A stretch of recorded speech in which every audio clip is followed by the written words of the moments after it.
Okay, we should be live any second now. On YouTube, we'll be live on TikTok momentarily. Bada bing, bada boom. We should be live now on the TikToks. I think we're good to go. Welcome in, friends. Hey, we've got Howdy. 2 of the 3. Ian is coming shortly. It's the Ian was usual. streaming late night last night, so might be a few minutes behind, but that's okay. We'll have the 3 ready to go here in a moment. And Dr. Blitz is loaded up. I'm going to load up. Here we are, yeah.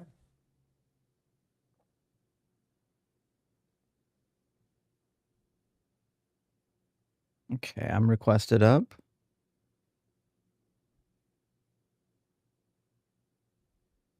That cat is so cute. Like, Right? exceedingly so. Both of them are really cute. It's just that this one on my shoulder is an absolute menace with no limits. He wants to break everything in the house. Every last thing. Oh, well, they're cute. What are you going to do? My wife and I are thinking of getting another cat. We're thinking of getting a kitten, just to keep our current cat company. But we're like, cats take a lot of effort, especially kittens. So we're Kittens thinking get maybe we'll into wait until after the holidays. everything. Yeah. Yeah. If you can't keep track of a kitten, I would definitely recommend like an already adult cat that just wants to lay around and nap. Those are great too.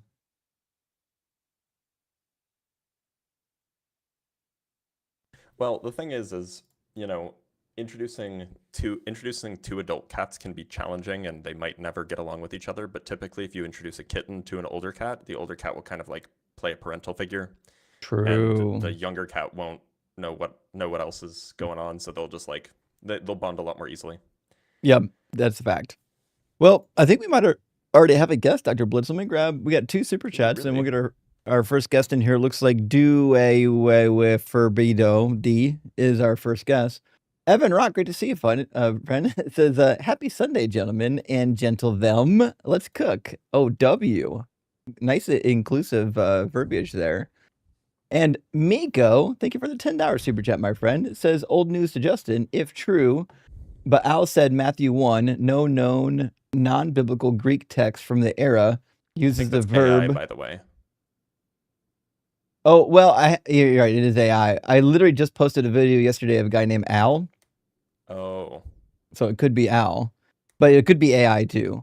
Anyways, is AI or Al said that Matthew 1, no known non-biblical Greek text from that era uses the verb agenesen, begat, to mean ancestor separated by multiple generations. Oh yeah, with the begats in Matthew. I agree. Yeah, like the what we find in Matthew for who begat who just means who begat who. This person came directly from this person. There's no reason to believe that a begat in Matthew is referring to like multiple like jumped over lineages. Good on you for taking a deeper look into it, though. We could definitely explore the BDAG lexicon on that particular topic and see what they say. And Based Ashera, based name change. Thank you for the 666. Says, "Praise Doug and Sharon, keepers of the horizontal and vertical plane, for this unholy trinity." Well, we're in an unholy duality at the moment. Hopefully our trinity will be complete shortly, though. By the way, on TikTok, apparently your mic is really hot. Oh shit! Just on TikTok? Apparently. Well, I haven't checked on YouTube, but So yours is a little bit quiet. I'd turn your mic up a little bit. I was really close to my mic, though. I had to back off. I get your video resolution fixed. There you go. Don't do that to me. Next time you're cooking someone, I'm just gonna go into your video settings and put you right up on please, them. no. Oh boy. Yeah, the mic was a little bit hot, but I backed it off a little bit. Miko says the flexible use of follow-up of begat to mean the distant ancestor in Greek biblical text is unique to Matthew's gospel, specifically Matthew 1:8. Yeah, I mean, Matthew 1:8, as you're saying, there's an instance, but let me see exactly what's happening in 1:8. Dun, dun, dun, dun, dun, dun. Asaph, the father of Jehoshaphat, and Jehoshaphat, the father of Oh, no. That's not the case, Miko. I think you're telling me what ChatGPT told you, but that certainly is not the case. Matthew is not using that word to refer to jumping over generations. He simply just left out 3 generations between Joram and Uzziah because he's a goof and he wanted the number to add up to 13. The number is certainly not 14. He wanted to add up to 14. It doesn't add up to 14. It adds up to 17. So he's got to leave some genealogies out. So it's just a blunder. He's not using it to refer to jump generations. Okay, let's get Do in here first, and then we'll get our first conversation going. Welcome, Do. Are you at least 18, and do you believe in God? Yes, brother. My name is Dr. Abdul, and yes, I do. Dr. Abdul. Sure. Oh, And which you God And do you which God believe would in? that be? You could just call me Abdul. Okay, Abdul, which God would that be that you believe in? I am a believer of the Islamic God. Okay, and what would you say is like the most compelling evidence or argument that you could offer us that would perhaps convince us that Islam is true? Well, brother, here's the thing. I wanted to know why why is it the case God isn't real? Why? Well, so we can offer a positive case, but generally the view amongst the 3 of us, and there's only 2 of us here, but generally the view amongst the 3 of us is that there are better arguments against than there is for. One particularly compelling argument for me, anyway, is that it seems like in order for God to be the creator or the cause of the universe, that would require God to be within time. As the way I understand creation, the way I understand causation is as a temporal notion. It doesn't make sense to me, at least, to understand what it would mean for a timeless being to create anything, in fact, to do anything, to think anything. And so that seems like it kind of rules out any notion of a timeless creator creating time. Okay, perfect, brother, perfect. So, I would hold to purest actus. So I don't hold that God goes through time. I hold that it's one act, right? And we just perceive time to be the rate. Time is just the rate of change, right? Time is just something external. I hold to Islamic idealism, right? I hold to the same view George Berkeley does. Wait a minute, is this the same guy from last week? Yeah, it is. Identical, same guy. Yeah. What do you mean last week? I wasn't up here before. You sure? Yeah, it's the same guy. You guys guy. confused or something? Yeah, so Same Islamic guy, idealism, is what everything that's ever happened a thought in Allah's mind? They are subsistent thoughts. Yes. Sorry, what did you say? There are subsistent parts? There are subsistent thoughts. Yes. Yes, I would hold I to don't know purest what I don't know actus. what that word you're saying is. Justin, can you hear what word he's saying? I think he said I said they subsistent would be thoughts. subsistent. Yes, I hold to purest actus. Okay, so That's what I that hold didn't to. answer my question then. So you're an Islamic It idealist. does. Does that Yes. mean that everything that happens, that everything that exists within the mind of God? Only positives and derivatives. That doesn't answer my question. Is that a no? Yeah. Not everything exists within the mind of God? Or yes, everything exists within the mind of God? No. So the answer would be no, because I said only positives and derivatives. Okay, so what doesn't exist within the mind of God? Anything that's not a positive or a derivative. Okay, so where do these things exist? Or they don't. They don't exist. So nothing that's not positive exists. No. Okay, so the Holocaust existed. The Holocaust was not positive. It seems like that's a counterexample to your view. By positive, I don't mean like it's when I say positive, all I mean is a positive universal. Okay, so did the Holocaust exist? Yeah, the Holocaust did exist. Yes. Okay, did the Holocaust exist in God's mind? Yes. Okay. Do all things that exist in God, or are all things that exist in God's mind positive?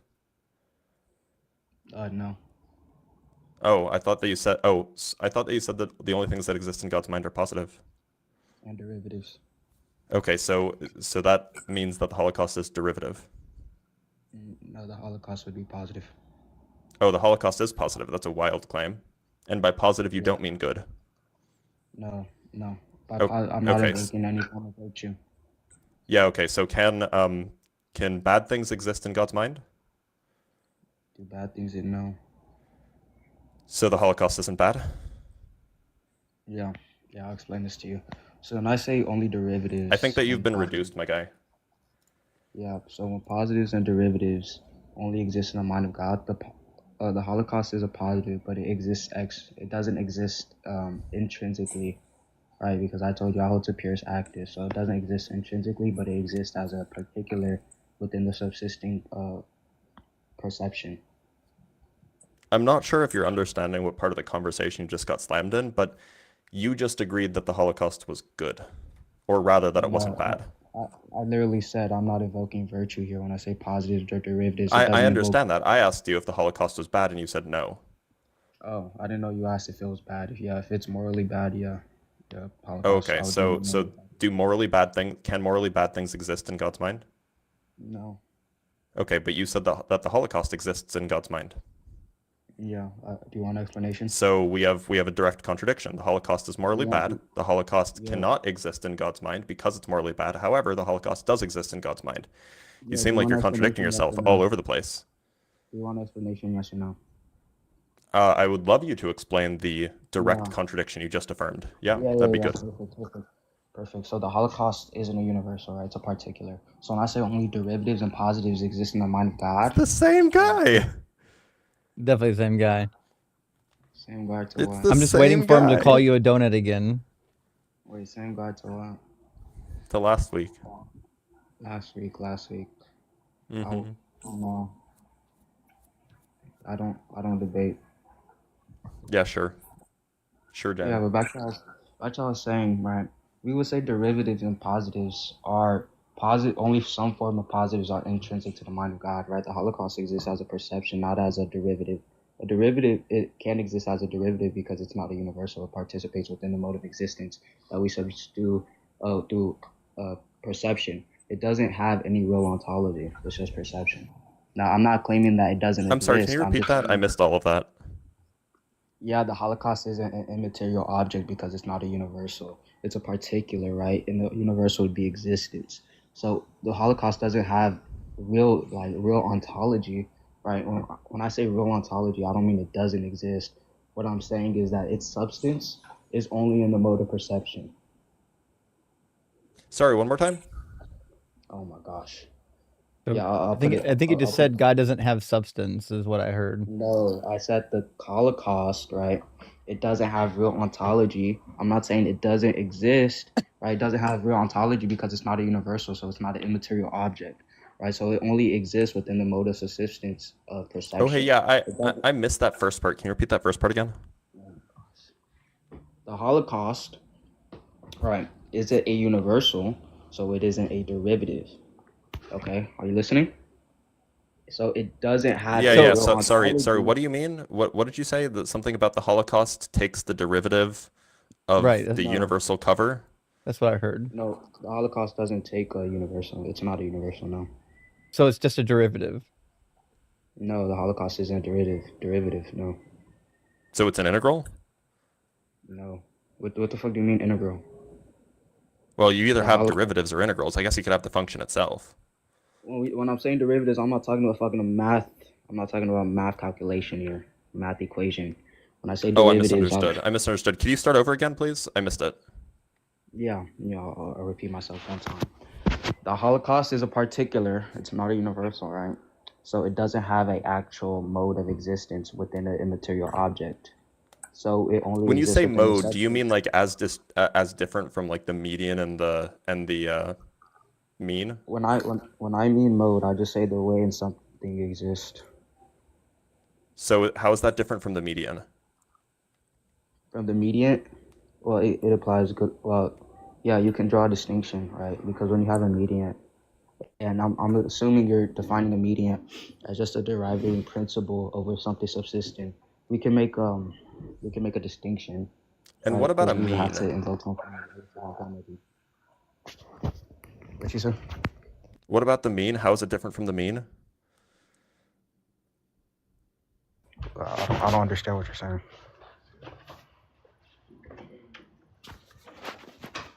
I can't hear you.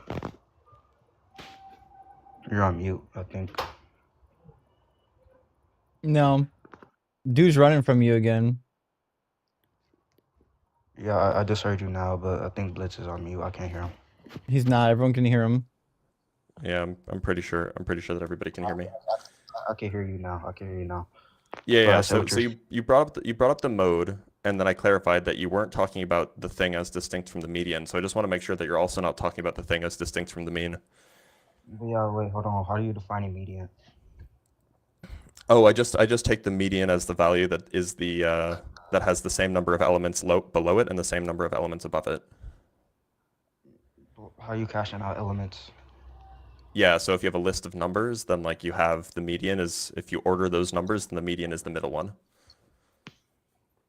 No, I think this is a category error. Oh no, I'm pretty sure that's what a median is. That's what I learned when I was in school. Well, I think the I was way I'm probably in the cashing- 5th grade when I learned it. It's pretty basic. Yeah, so the way I'm cashing out the derivative of the subsistence on which a mode exists in, all I'm saying, right, is the way something participates or the way something that is. It's simple. Wait, you can participate outside of time? Yeah. And so, sorry, Yeah. so what is the median's ontology? The median's ontology within what? Well, I don't know, you said it. Yeah, you have to be specific. It's like I asked if you're asking me that question. Oh. Yeah, okay, so what were you saying about the Holocaust? It's not a universal. It only exists within perception. 'Cause it's So not a derivative. so it doesn't exist within God's mind. God, bro. Weird, because he said earlier that it did. Okay, so the Holocaust isn't intrinsic to God's Maybe- mind. I think we got lost. Maybe start from the beginning, because I think we lost track. Just start from the top. Yeah, about the Holocaust. Yeah. Yeah, from premise number 1. I'm not presenting it in premises, but yeah. Well, it's a shame. It'd be easier to track. I'll explain it better, or I'll. So what are explain the it more three simply. categories? What are the three categories of being that you think that there are again? You have the What do you Father, mean? the Son, the Holy Spirit. No, I'm a Muslim. Oh, okay, so then what are the three categories of being that you believe in? What do you mean 3 categories of being? I don't know. You said something about there's perception, and then what else? I said the Holocaust exists within perception. I don't know what you're referring to. Okay, so I don't. So what does it mean for something to exist within perception? To be seen. To be seen. Yeah. I don't understand what that means Yeah. insofar as a thing exists. Yeah, for example, we perceive the Holocaust because we conceive of the Holocaust, because we conceive of a universal, that we perceive the particular. So conceive and perceive. That sounds like 2, not 3. But I don't know what the fuck you're talking about. So does the Holocaust exist or not? Yes, as pure perception and conception, it doesn't As have pure an perception, and it doesn't have what? I was about to say it doesn't have an actual ontology like an immaterial object because Ontology? It's not a universal. Ontology. Yes, it What do doesn't have cancer a- doctors have to do with this? What? What the cancer doctor? Why'd you bring up cancer? I didn't say nothing about cancer. I mean, I you said mean- ontology. You should I have a good ontologist on the ready for sure. Absolutely. Yeah, ontology is just a substance of being. I'm pretty sure that ontology is the study of cancer. No, Maybe it's the study of cancer's being. no, it's the study. It's a substance of being. Are you sure? I'm pretty Yeah, sure that when you have cancer, you go to an ontologist. No, Yeah. not ontologist. I think that's the case. It's not ontologist. No, there's no Oh. such thing as an ontologist. So you're telling me that like ontologists don't exist? No, that's not a fucking real thing. Oh, well, then tell that to all of the doctors who go to medical school for ontology. No one goes to medical school for ontology. There's no fucking. I don't know, such man. thing. I know a bunch. know a bunch. Dr. Bliss is pretty Yes, smart. are you just gonna be ignorant or are you gonna attack the argument? Yeah, Oh, I you're thought actually you were giving them presenting the an argument. Yeah, I told you I'm Dude, just not presenting Dude, you're this not as actually a- giving the argument Blitz was. No, I gave him the argument for the Holocaust. Why are you arguing for the Holocaust? I'm not Seems kind of in poor I'm taste. not. I'm not arguing that it's good. You said that the Holocaust exists in God's mind. The Holocaust is bad. Something bad exists in all good's mind. I'm attacking it. Oh, so you're attacking the Holocaust. I'm attacking your I'm glad that argument we're in against. agreement that you should attack bad things.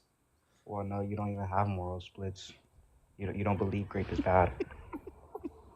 So I there mean, is no look, bad. man, There is like no good. I'm fond of like basically all fruits, but generally I don't love grapes.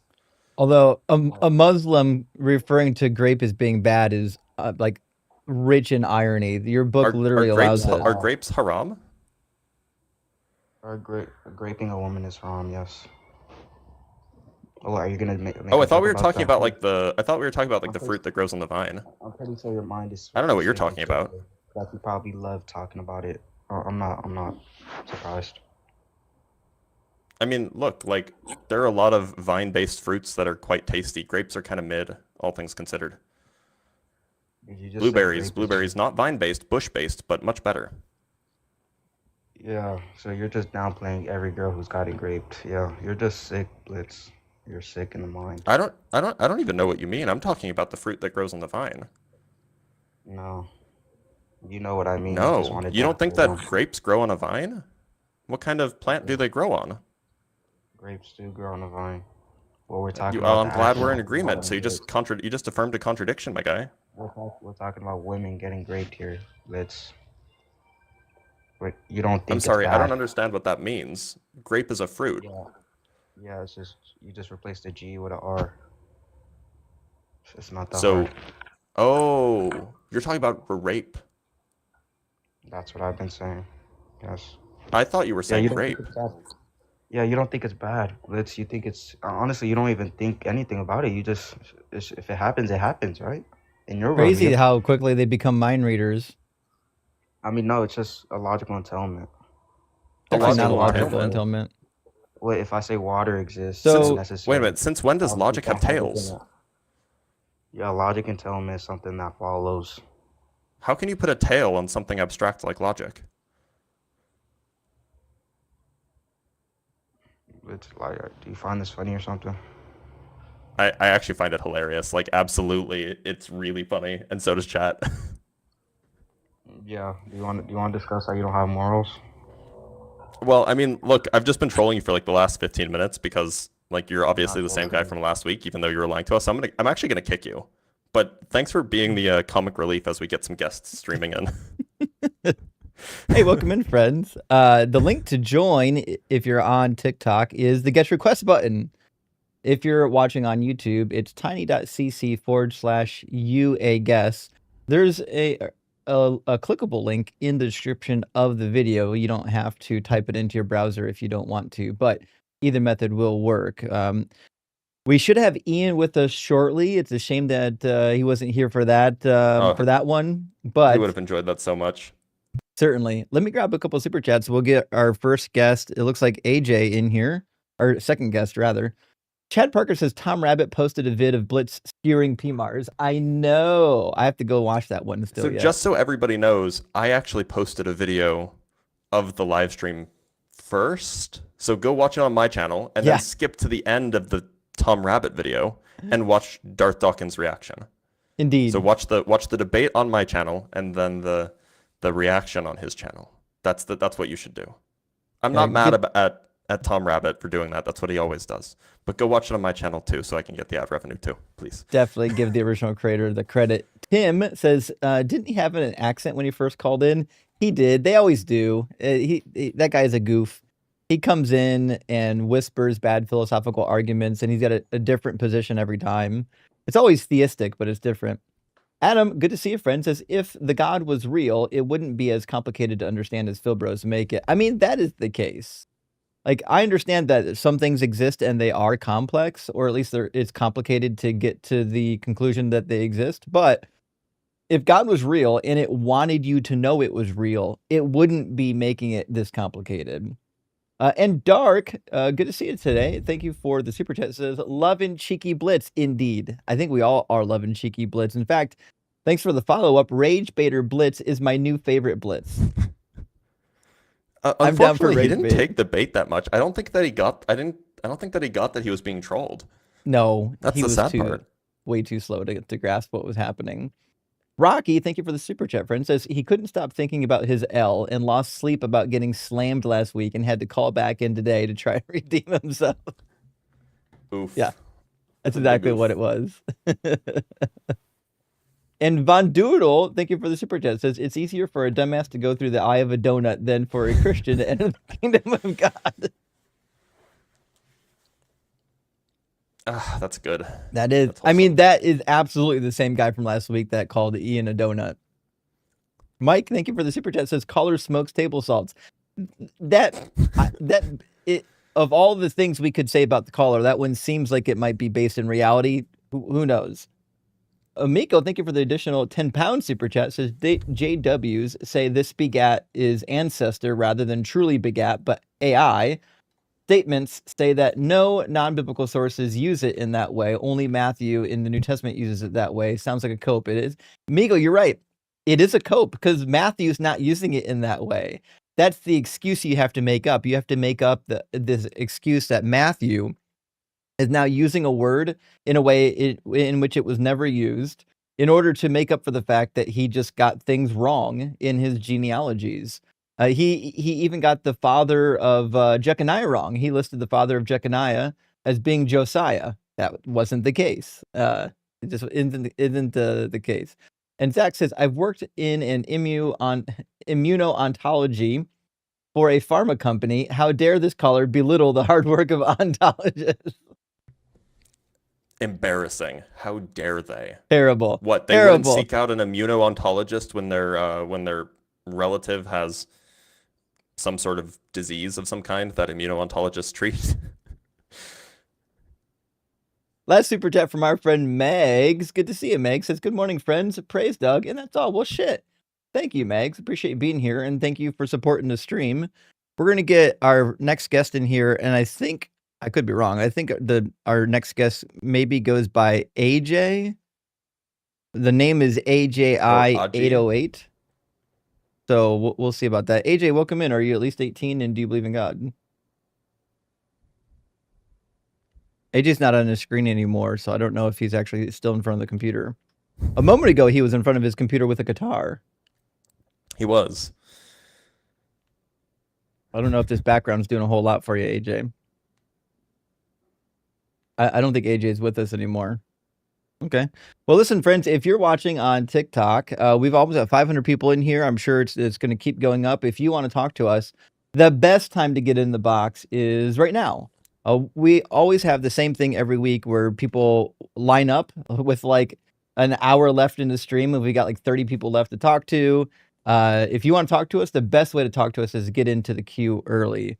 But I think AJ did come AJ's back. back. Yeah, welcome back, AJ. AJ, is your mic turned on? I don't see any audio coming from your mic, buddy. I'm not sure AJ's even fully connected. I don't see any microphone settings for his audio. His default mic is set to Universal Audio Twin USB. I don't know what's going on with his computer, but I don't think he's. Oh, all right, we heard it. something. Mic check. Yep. Mic check. Yeah, we got you. Got it? Yeah, although you sound kind of robot. Sorry, I'm out of... Yeah, I think this is mic. It's kind of old. Justin, What's up, guys? How y'all doing? Yeah, the audio is doubled, and I cannot turn on echo cancellation, although I assume it's already on. This is basically what happens to me every day during my live stream whenever I bring someone on Video Ninja. Same thing. Gotcha. Yeah. I think this might actually be on his end, but we can check it. Do us a favor, AJ, and just refresh your browser because I don't think it fully connected when you came in. Oh, okay. Either that or some of his settings are locked out. This cat. This tree is not a toy. Not a toy, honey. I'll never understand. It's just that one cat. Just that one. There's always one. There's always one. Is that any Volta better? is a menace. It sounds the same. Ah, darn it! Shoot. It I mean, sounds like, the we can hear same. you. It just sounds like you're talking through a tape. Yeah. And echo cancellation is turned on by default. It's just your hardware. Your hardware is just from like the Soviet era. Yeah, hold on. I think OBS is kind of messing with me. What the? Yeah, it makes me go through OBS, and I don't understand anything in OBS. Yeah, I don't know why you're going through OBS. Just Yeah, you could just Call- use your webcam. just use your webcam, bro. Unplug It all your said- shit. It said OBS was required. No, OBS No. is not required for anything. You don't need OBS to do this. Oh, what? Fuck, Why your did you tell grandma me could OBS? call in on her OBS refresh jitterbug your if she browser. wanted to. All right. What do you got going on over there?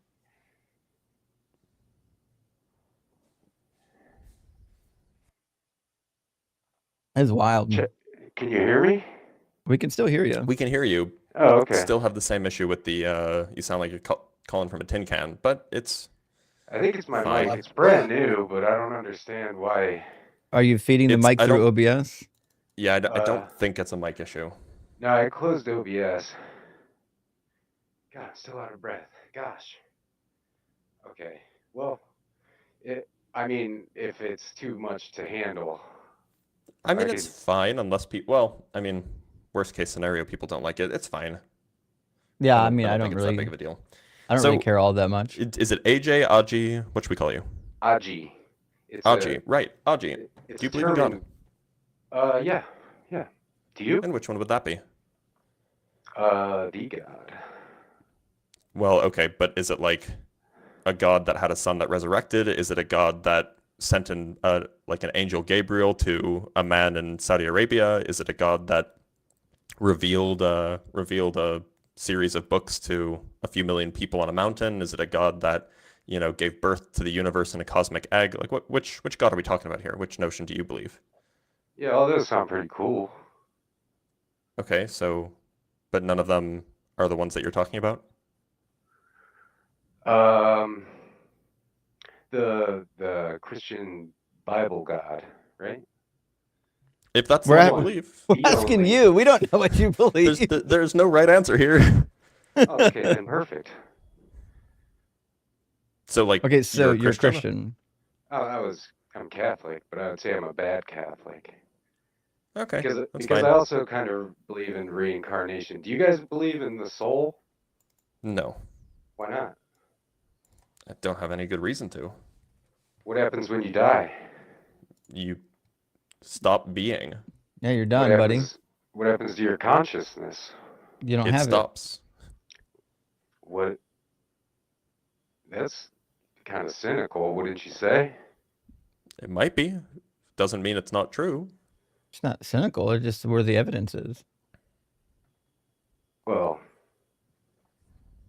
do you believe in anything incorporeal? Not I don't. really. Do you? I mean, okay. Does a quantum field, Dr. Blitz, count as incorporeal? No, they're very corporeal. Okay. All right. So, I kind of think And his audio just Yep. cut. is you did? No, you're Hello? back. Check. You're back. Just for a moment. You've got 3 red bars, which is I think why it cut out. Is that clipping or is that latency thing? 3 red bars is a connection issue. Oh, dang. But you're fine now. Okay. What were you talking about? Boy, I So think why do you might- believe might in the be God you believe in? in the wrong place. Why do I believe it? Because I was raised to believe in that. Is that a good And- reason though? Well, Like all things considered? I also believe in the soul and the afterlife because it only makes sense that if you're going to commit some kind of a crime and you get away with it in the physical world, then there's got to be some kind of spiritual repercussions, right? No. I mean, that'd be nice. Doesn't mean it has to be true. Is my mic on? It is. Okay. I mean, that's why I don't believe in cancer, because it would be so nice if it didn't exist. Yeah, What? I mean, if cancer didn't exist, you wouldn't need an ontologist to treat you. Yeah, that's why I've just come to the conclusion that it's not real. Well, it is real.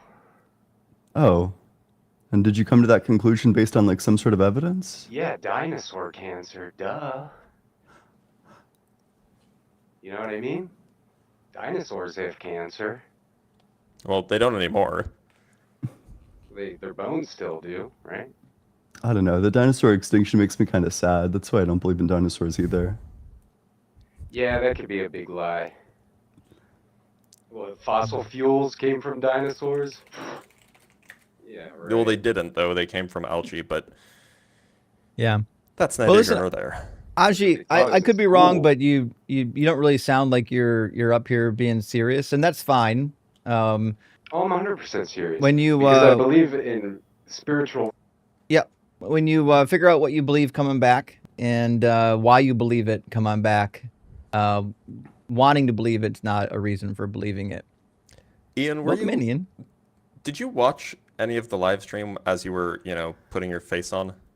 No, no. I heard that there's like a guy who was getting like high key Do you trolled. remember the guy who called you a donut last week?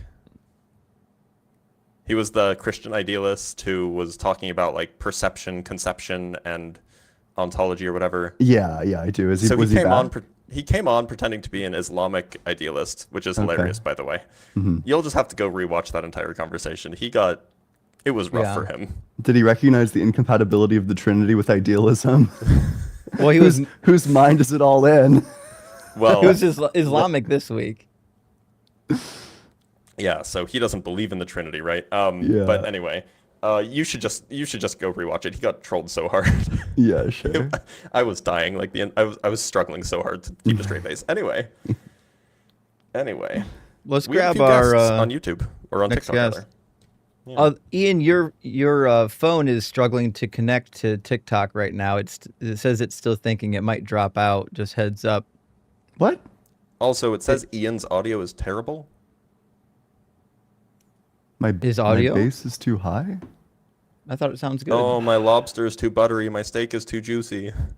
I thought Ian's mic sounded really good. Like I was thought it hearing sounded him, fine too. and it sounded fine. Well, while he's reconnecting, let me grab our super chats. LAA, thank you for the $5 super chat. Says, I don't get why theists think that atheists have no morals while believing they have a free pass on hell because of God. Yeah, I mean that is the case, right? Hey, you missed. You didn't read the last part. Oh, gay for well, I wasn't gay for Justin. By the way, for those who haven't been on Deconstruction Zone recently, we've got a new hashtag. It's gay for Justin. So I'll give you the backstory on it. Somebody accused me of turning people gay, and I said, "Good. I hope they're gay for Justin." And now we're stuck with the hashtag and loud and proud friends. Hashtag gay Love for it. Justin. Jazzy, thank Is you. my audio functional? Well, now it's really quiet. It's a little quiet, but I Justin, you could probably turn them up on your end, right? Fuck. I could definitely crank them up. Hold on. Yeah, it sounded really good the first time you were up. I don't know what you did differently. I think it was bass clipping a little bit. Okay. What about now? Let's try it. Testing. 1, 2, 3. Seems okay. Can everyone I hear crank- me? Is it okay? Am I getting like mic mogged? I think I it's think okay. you're good. Okay. Better? Okay. Jazzy Bass Benny, Jazzy Bass, I assume, says nothing good in this world requires religion.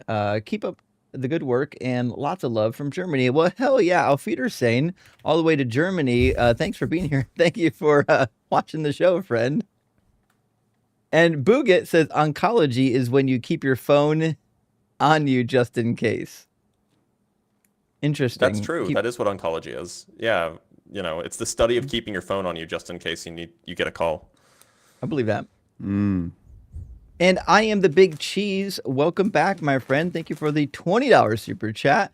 Says theists don't believe in fine tuning. They believe souls, spirits are alive and transcend the corporeal. Life exists in heaven and in the New Jerusalem without any FT? What's FT mean? Fine tuning. Fine tuning. There we go. Life can't be both supernatural in essence and fine tuned. That's actually a very good point because, like, if you're pointing to the fine tuning of the earth as this is the only way life could have arisen, Well, then, like, what? How the fuck are we gonna live in heaven as non-corporeal, beings? Mhm. And also, this brings up a good argument. I think J. Mike was the one that introduced me to it, which is like, listen, if God is all powerful, there's no such thing as fine tuning. He can make anything alive. There's nothing that God couldn't make come alive. So we literally have no idea what would be finely tuned for life when you have a being that could make anything alive. He could just literally take a bunch of like just random water molecules and make it alive if he wanted to, and then we'd make an argument for fine tuning of water molecules. Eric, thank you for the $5 super chat. It says, for Ian, why does the argument from desire work for you, but not for C.S. Lewis? Humans desire eudaimonia, which is not equal to eudaimonia is real, and we ought to seek it. So my understanding of the argument from desire, I think that there's like a shared component, which is C.S. Lewis says that we all have like a God-sized hole in us. That's his argument from desire, that there's like something we're all seeking, that like material things and like physical things are not going to be able to fill our desires, which is true. You know, we picture ourselves with like a thing that we desire. Maybe it's a car, maybe it's a girlfriend, maybe it's whatever. And when we picture ourselves, when we imagine ourselves, the image of the self doesn't desire anything. It's like fully content with the car slash girlfriend slash whatever. And that's a lie. It's an illusion. When you get the thing that you strive for, if it's like a shallow material thing, you'll probably be a little bit happier than you are now. You will certainly still desire things. So the question is like, what's the thing that is like self-sufficient to make you like stop desiring in and of itself? And I agree with like C.S. Lewis in that it needs to be something that isn't just like a shallow material object. What I disagree with him is that it needs to be something supernatural. Eudaimonia, so what it would need to be is something that spans across the entirety of your life. That is to say, it would need to be like a life well lived. And then what it means, like the content that's actually present in like the life that is like self-sufficient and desirable in and of itself, gets filled out via virtue. That in order to live this good life, in order to live like a life that's worth living, you would need to live a life that's full of like justice, insofar as you need justice to have fair evaluations, and a life that's worth living would be one that you could fairly evaluate as good or enjoyable or worthwhile. Which means that you're going to need to be able to evaluate like cases alike. So you need to be just. Courage and temperance just follow basically from feeling the right things, the right sort of things in response to the things that you value in your life. And then wisdom follows from like analytic reflection on the sorts of things that have value. For example, like everybody must regard like agency as having value insofar as agents act towards ends. And they do this by considering themselves as an agent, like the source of this value. That's kind of Kant's argument. But there's just like a lot of things we need to value. So the good life is going to require all of those different virtues. Very good. Thanks, Ian. Ian got nerd sniped. I know, I did. Fair enough. Callie Beck, welcome in. Thank you for the $20 super chat. Big W says, last night's stream, P1, I have a black belt in karate. P2, I can turn into a wolf. Gay owls with mortar boards. Fantastic. Thank you so much, Wow. Ty. Hey, good to see you, friend. Thank you for the super chat. And Side, thank you for the addition of super chat. Says, question, if energy can't be destroyed and we are made up of energy, what happened to our energy when we died? Just curious. Oh boy. Energy can be destroyed, but also like on a local level, like it can't be. You can assume energy conservation is true on Earth anyway. But yeah, so there's like chemical energy stored in the cells that we have. There's electric potential energy stored in the the ion gradients between the inside and outside of our cell walls and all these things. These things just dissipate into the environment. Bacteria eat our cells and convert them into, usable energy for them. Some of this energy just converts to thermal energy and just dissipates into the ground, or depending on how you're buried or how you're, whatever, it just dissipates. It goes away. Things eat you. You take up that energy.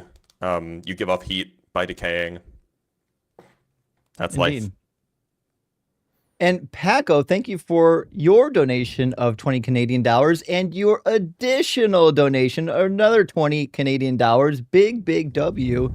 Paco server. I really appreciate that.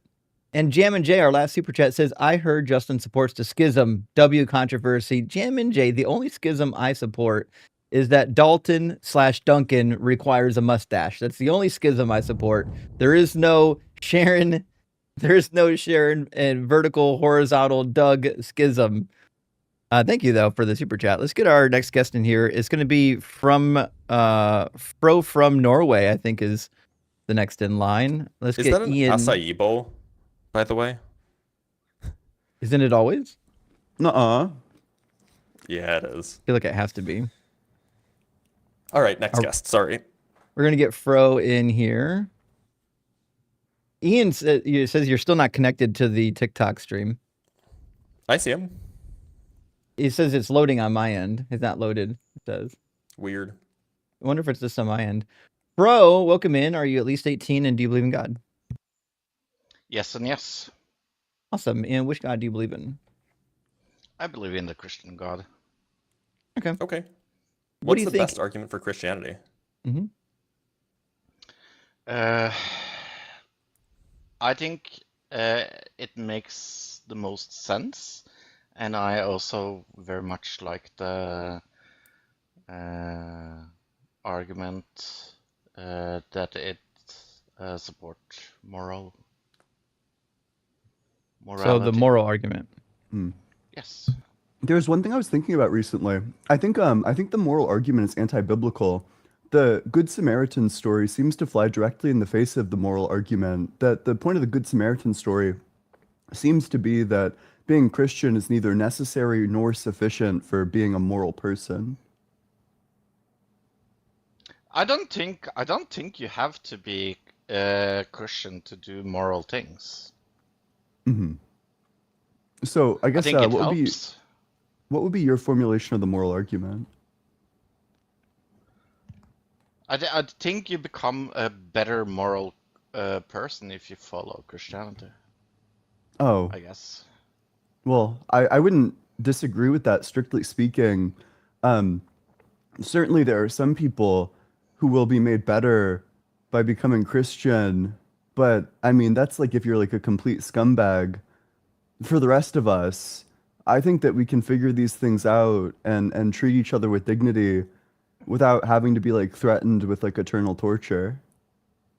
I think I agree with you, Ian. Not everybody needs Christianity. I think I agree to that. I think some people need the support of the moral compass in the Bible. I think it is that easy. The moral compass in the Bible is kind of whack. I bet Justin would have a lot to say about that. But perhaps this is an argument for why people should be Christian, but it's not an argument for why people should believe Christianity is true. Right? You like don't see basically you're those. just You don't see those things as no, equal? absolutely not. I mean, like it could be it, like Can you it could explain be the the difference? case. Yeah, so it could be the case, and we could go look at history to see that this is maybe not the case. But imagine a hypothetical world where it's just a fact that every single person who's Christian is a better moral person than people who are not. Suppose that that's true. Then you would have a very solid argument for making the claim that, yeah, the world is a better place when more people are Christian. However, that does not speak at all about whether or not Christianity is true, right? That just speaks about the utility of the belief system. It doesn't say anything about the validity of the belief system. Yeah. Do you have like a Santa Claus equivalent in Norway, right? Yeah. Yeah, believing in Santa Claus might make kids behave better, but it's certainly not true. Yeah, no, I agree to that. I think I also like the transcendental argument for God. That is an argument I like. But Okay. I also like listening to Well- you guys. I see you as the three horsemen of atheism, and I like Hey, that. thanks. There's supposed to you be want- 4 horsemen, so you should say like the Trinity of atheism. That's funnier. The trinity of atheism, yes. You want to talk about the transcendental argument? I'm sure Sure. Ian would Do you love want to explain it to people that has never heard it? Well, I probably want your understanding of it. because there isn't just one transcendental argument. There's kind of a lot of forms of it. Like some are asking like how do we justify things, and others are asking like what's the like metaphysical foundation for things like justification. So which I guess like when you talk about the transcendental argument, what are you referring to? Yeah, I think it's the one that kind of explains everything. I like that the Bible kind of puts things together. It put it in one, I don't know. Can I call it one place or one singular moral frame? Hmm. But it's like, in my opinion, like a quite bad moral framework. Like, it says you can sell your daughter into slavery and that you could own slaves and that you can beat your slaves with a Mhm. rod. That doesn't really seem to be like a good moral framework. I agree.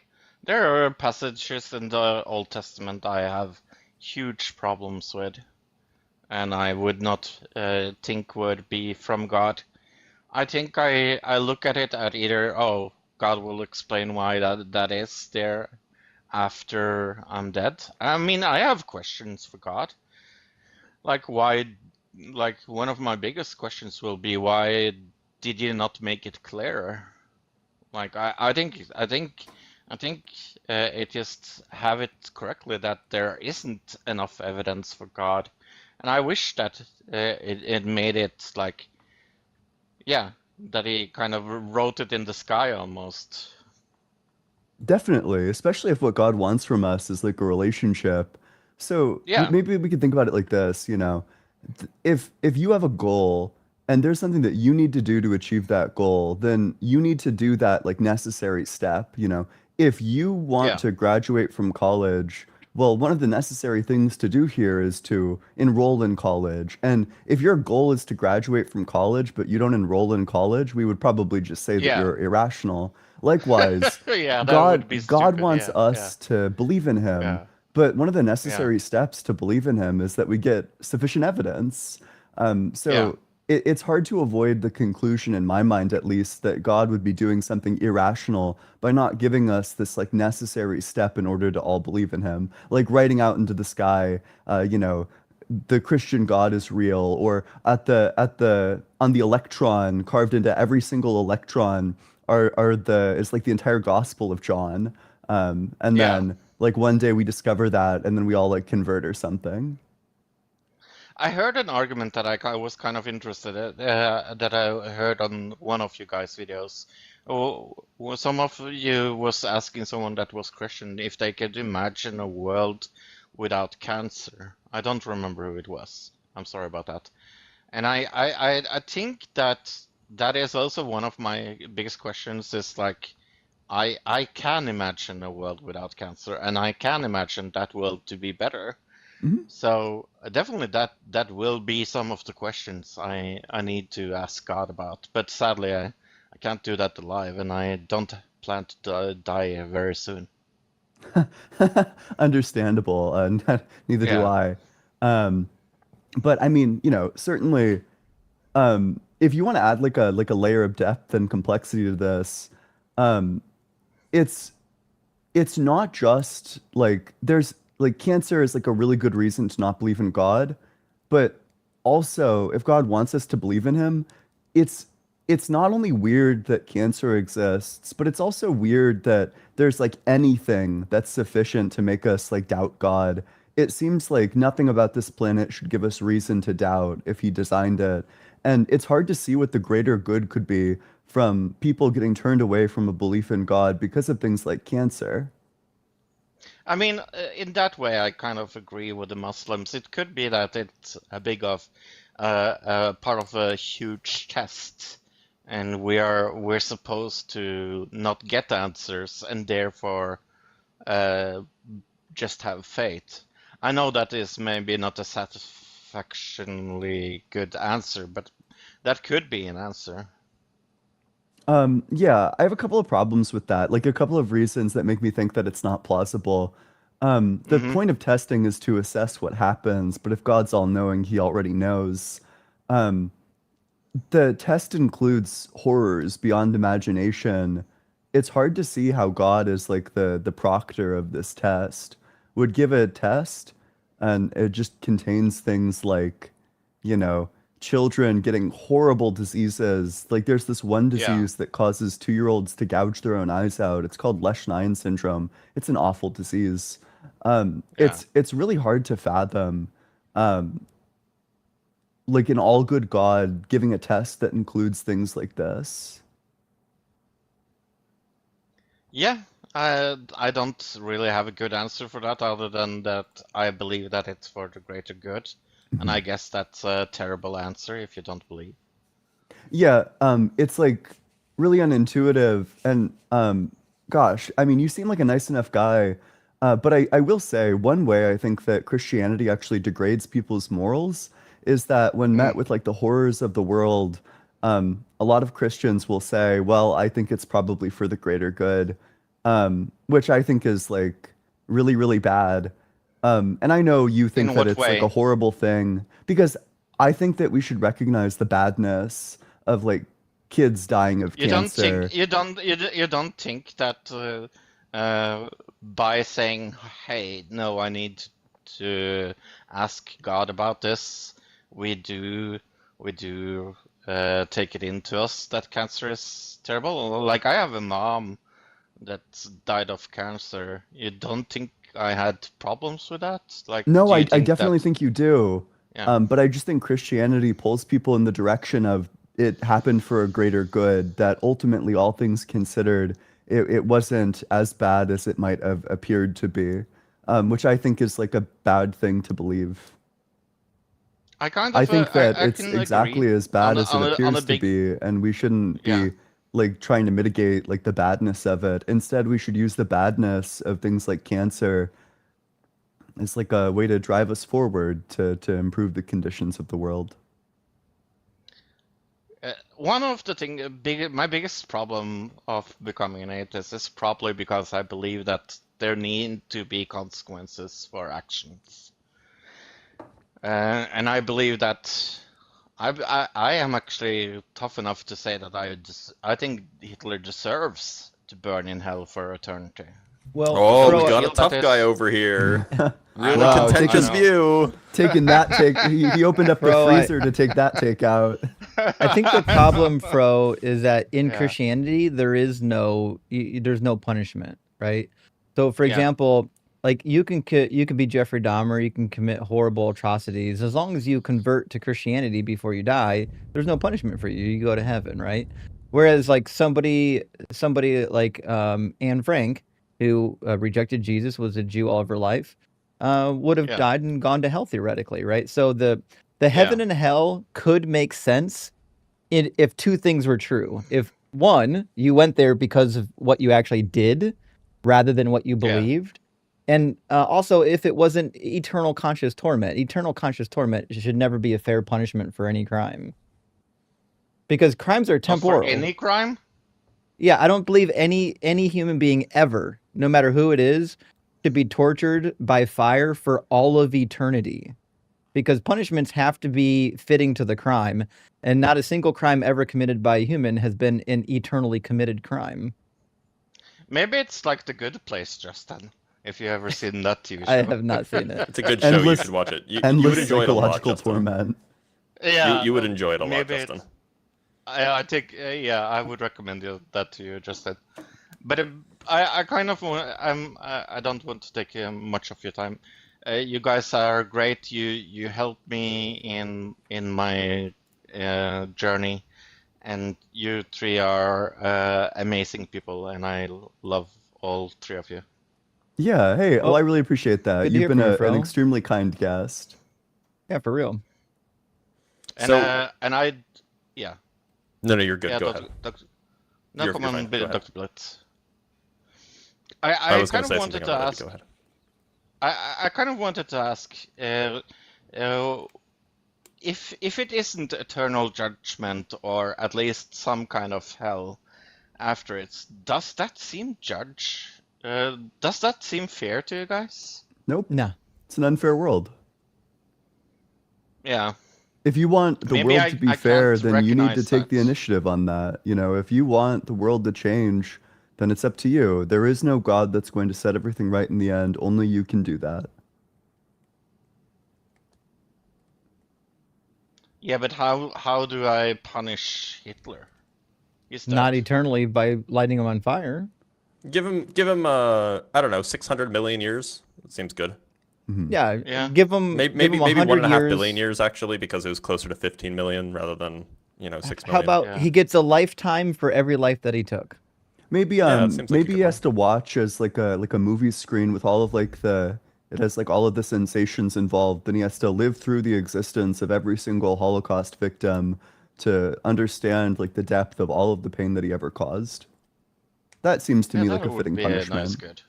Yeah, I think that's fitting. Okay. And I Well, think that I think when people are actually talking about hell, I don't think it's eternal. I think it's probably for a time period. well, the Bible's divided on that. There are some Yeah. passages that talk about annihilation, and there are some talking about being there forever. If the Bible was more clear, we could actually come to an agreement, but unfortunately, the Bible's not clear on it. Also, Justin, I have heard you many times say very, very bad things about the King James version of the Bible. Mhm. If you would recommend a Bible, what Bible would you recommend people read? I would recommend the New Oxford Annotated Study Bible. It's in the NRSV translation, which is an academic translation. It's not a theistic translation. They're not trying to like toe any denominational lines or any theological lines. They're just doing a translation. And the New Oxford Annotated Bible is the best of the study versions of them. The 6th edition is coming out. It's going to be available this spring. It's on pre-order right now. It will most likely be even better than the 5th edition, but if you don't want to wait, the 5th edition is still amazing. And how much is that on Amazon? Do you know? The paperback's probably going to be 25, 30 bucks. The hardback Okay, is that's usually not too about bad. 50. Yeah. And they Well, come it's in like the study Super Bowl for Bible Bibles as nerds. worse? What's that, Fro? Do they come in Bible version, Bible study versions as well? That's what I'm saying. Yeah, the New Oxford Annotated Bible is a study Bible by academics. Okay. Okay. Cool. So. Okay. That was All my right. last Good to hear question. from you. Okay. Cheers, brother. Thanks for being here. Take care. So I actually found something. It was the summary of a survey conducted Yeah? by like an American rabbi. So apparently 11% of Holocaust survivors professed atheism, and 5% went from being atheist to being Jewish, like Interesting. religiously. So there was a net decrease in people being religiously Jewish as a result, even amongst survivors. So, that's what, if we take 6 million people, well, how many people survived? Lots of 3.5 million people survived, I guess. And so you take 6%, you multiply that by 3.5 million, that's what? Somebody needs to remind Some Dr. Blitz number. of the one photo of like the plane with all the bullets in it. Yeah, there you go. Your data suffers from survivorship bias. This is even amongst survivors, we have a net loss of religious believers of 210,000. But I wonder if like the people that got killed, how many of them would believe? Yeah, it's a good Sure, question. sure. But the point is this fights against the view of survivorship bias. You would expect that there would be a net increase, but you don't. You actually see a net decrease. Sure.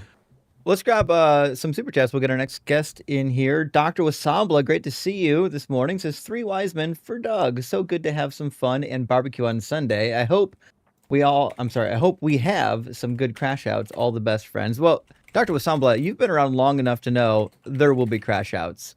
In fact, I'm shocked that our first guest, Donut Guy, didn't crash out. He was on the edge at one point, and then he ended up not. But we'll see. We do have some guests waiting to get in. We've got Tangelo back. Tangelo, hold on tight. We're going to get to you shortly, my friend. And Kyle, thank you for the $20 super chat. Big W friend says, thank you for providing a thoughtful space for atheists. Still thinking about Ian's conversation with the good faith guy last night. Keep up the good work. I'm not gonna lie, I'm still thinking about the triangle guy. The, Like, is a triangle a cube? Apparently, I have some catching up to do on this live you do. stream. Unashamed, thank you for the super chat. Says a cold fact warms you longer than a comforting falsehood. A proverb of Doug. Listen, I can agree with that. Yeah, a cold fact. At least you can wrap your arms around because it's a fact. With comforting falsehood, you're going to be out in the cold, but you're not going to be having a good time. I mean, you might be having a good time until you learn the truth. Liv says, all hail the Morton Salt Girl, the true mineral foundation of reality. Down with Doug, down with Sharon Stone. All Stay hail the mineral- iodized for the Morton Salt Girl. The Morton Salt Girl, because she represents salt, which is obviously an earth mineral, obviously is related to Doug and Sharon Stone, the foundation of maybe all the daughter. minerals. It's a Exactly. pantheon. Love child. Yeah. Christians can't explain where Lot's wife went without borrowing from the Morton Salt Girl worldview. They're stealing from our worldview. Indeed. Transcendental argument for the Morton Salt Girl. Doug, You're that's just How do you borrowing account for from... the absence of Lot's wife? The newly formed ham argument. Jammin, thank you for the super chat, friend. Says Dr. Blitz, layman here. Does the effect of gravity on time flow play into the age of the universe, or is Interstellar just fantasy woo? I got 1.21 gigawatts nabe faint one. Yeah, so the age of the universe is calculated with respect to a particular reference frame. You might call it the cosmological reference frame. It's the reference frame in which the cosmic microwave background looks the same in all directions. So if you were traveling relative to this, it would look bluer in one direction and redder in another direction. So we just use that as kind of like a universal reference frame because everybody can agree on it. And then in that respect, no, there's no age difference. Like it's the gravity doesn't play a role because you've already picked a reference frame. Now, if you were hanging out near a black hole for the entirety of the universe's existence since the Big Bang, then yeah, you would say, oh, it's only been like 10 minutes. But like we just don't use that as a reference frame. And JM, thank you for the $2 super thanks. And Lord, thank you for the $10 super chat. Says, are there any Jewish writings about why they think God chose them instead of another people? It seems like if God really wanted to be glorified, etc., he would have picked the Romans or something. So this is a fair point. The Talmud goes into some of this, but it's a pretty lengthy read. I would go to Sefaria and maybe do a word search for the contents you're looking for. That being said, yes, and even Romans acknowledge this as early as Julian, the heretic emperor. He was saying that it's weird that God demands that the Romans would worship this deity, especially Jesus being the manifestation of the deity, being that he never appeared to them and didn't ever talk to them, didn't bring any revelation to them. It seems it's much less likely that this would be the case, that he wanted all humans to worship him, but then would only show up to one select group of tiny little people in very suspect ways. So yeah. Now, not to shit on the question, but I don't know. There's still Jews around. I don't see any Romans anymore. Cooked. Damn. George, thank you for the $10 super chat. Says, if Jesus is God, ask why there's no obeying the hard communist commands to enter heaven. Well, I guess I don't really know what you mean by obeying the hard communist commands. I mean, Christians don't really know what the commands are, and they do treat them as authoritative once they do discover them. Isn't it like whatever commands would have inspired the early church fathers to like get rid of all their shit and like live like communists? Is that what it's talking about? I see what you're saying. So that's the problem with what we really have in the text is we've only got Jesus saying, if you want to be perfect, you'll sell all that you have and give it to the poor. He doesn't command it. He doesn't say that you have to do it. He's saying if you want to be perfect. So in that same interaction, he says that you can get into the kingdom of heaven by following the commandments, but if you want to be perfect, you must sell all that you have. So I think there's a distinction between what Jesus wants and what he commands, if that makes sense.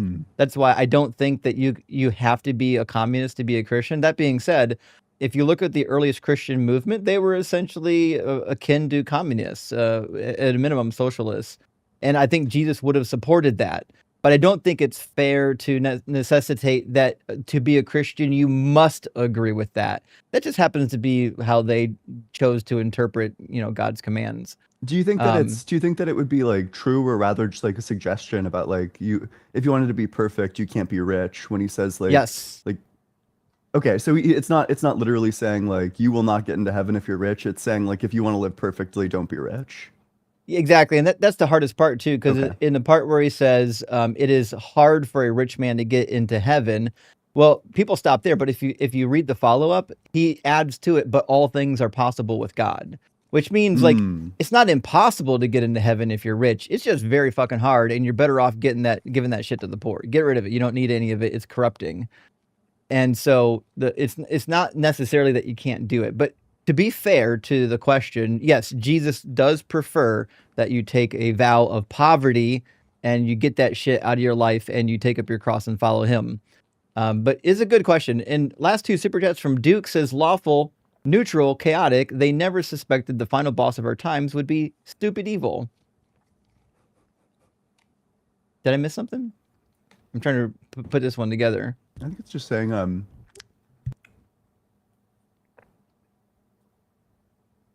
Who's the boss?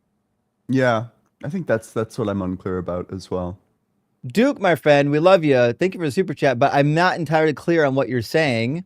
Duke followed up though, says, by the way, Justin, chaotic good. Blitz, neutral, double-minded good. Ian, chaotic evil. There we go. The three of us are the How do final you- boss. You can't. Yeah, I put up the rhetorical persona. You can't do this to me. That's Oh man, exactly what a chaotic evil person would say. that's what I would expect. That's what I was going. All right, let's get our next guest in here. It looks like it's going to be Race Dog, and I've got What to a adjust peculiar the name. guest Oh on yeah, the sorry, we were screen. supposed to bring Otangelo up. Sorry, Otangelo, we'll bring you up next. Yo, sorry, Tangelo. It's chaotic in here. Remember, the final boss of chaos is with us. Yeah. Race Dog, welcome in. Are you at least 18, and do you believe in God? Yes, I am 20 years old and I do believe in God. Does it have Okay. to be one of the big six or No. There's 6? I mean Yeah, like if you the count the big ones. Trinity. Heyo. Yeah, no, I understand. Oh boy. Uh, So, Race, which one do you believe in? I believe in the God of change. The God of Change. Yeah. Does it have a Just name? everything the name is change. The name of the God is Change, so you pray to change? I don't pray to change. I just acknowledge its existence. That's Oh, all you have okay. to do with it. Fair You enough. just have to acknowledge its existence because it's the only true God, because everything changes irrespective of the time it existed or So, yeah. And I mean, we do agree that everything changes. Why would we think that there's a God responsible for it? there isn't a God, it's just the God of Oh, like okay. it isn't Well, we agree then. eventually Thanks for being here, it's Race. the action. Yeah, sounds good. Bye then. Okay. Wow. That Oh, was there easy. isn't a God. Look Excellent. at that. Okay. Well, we'll get Alex, and then we're gonna He get changed his position. fantastic.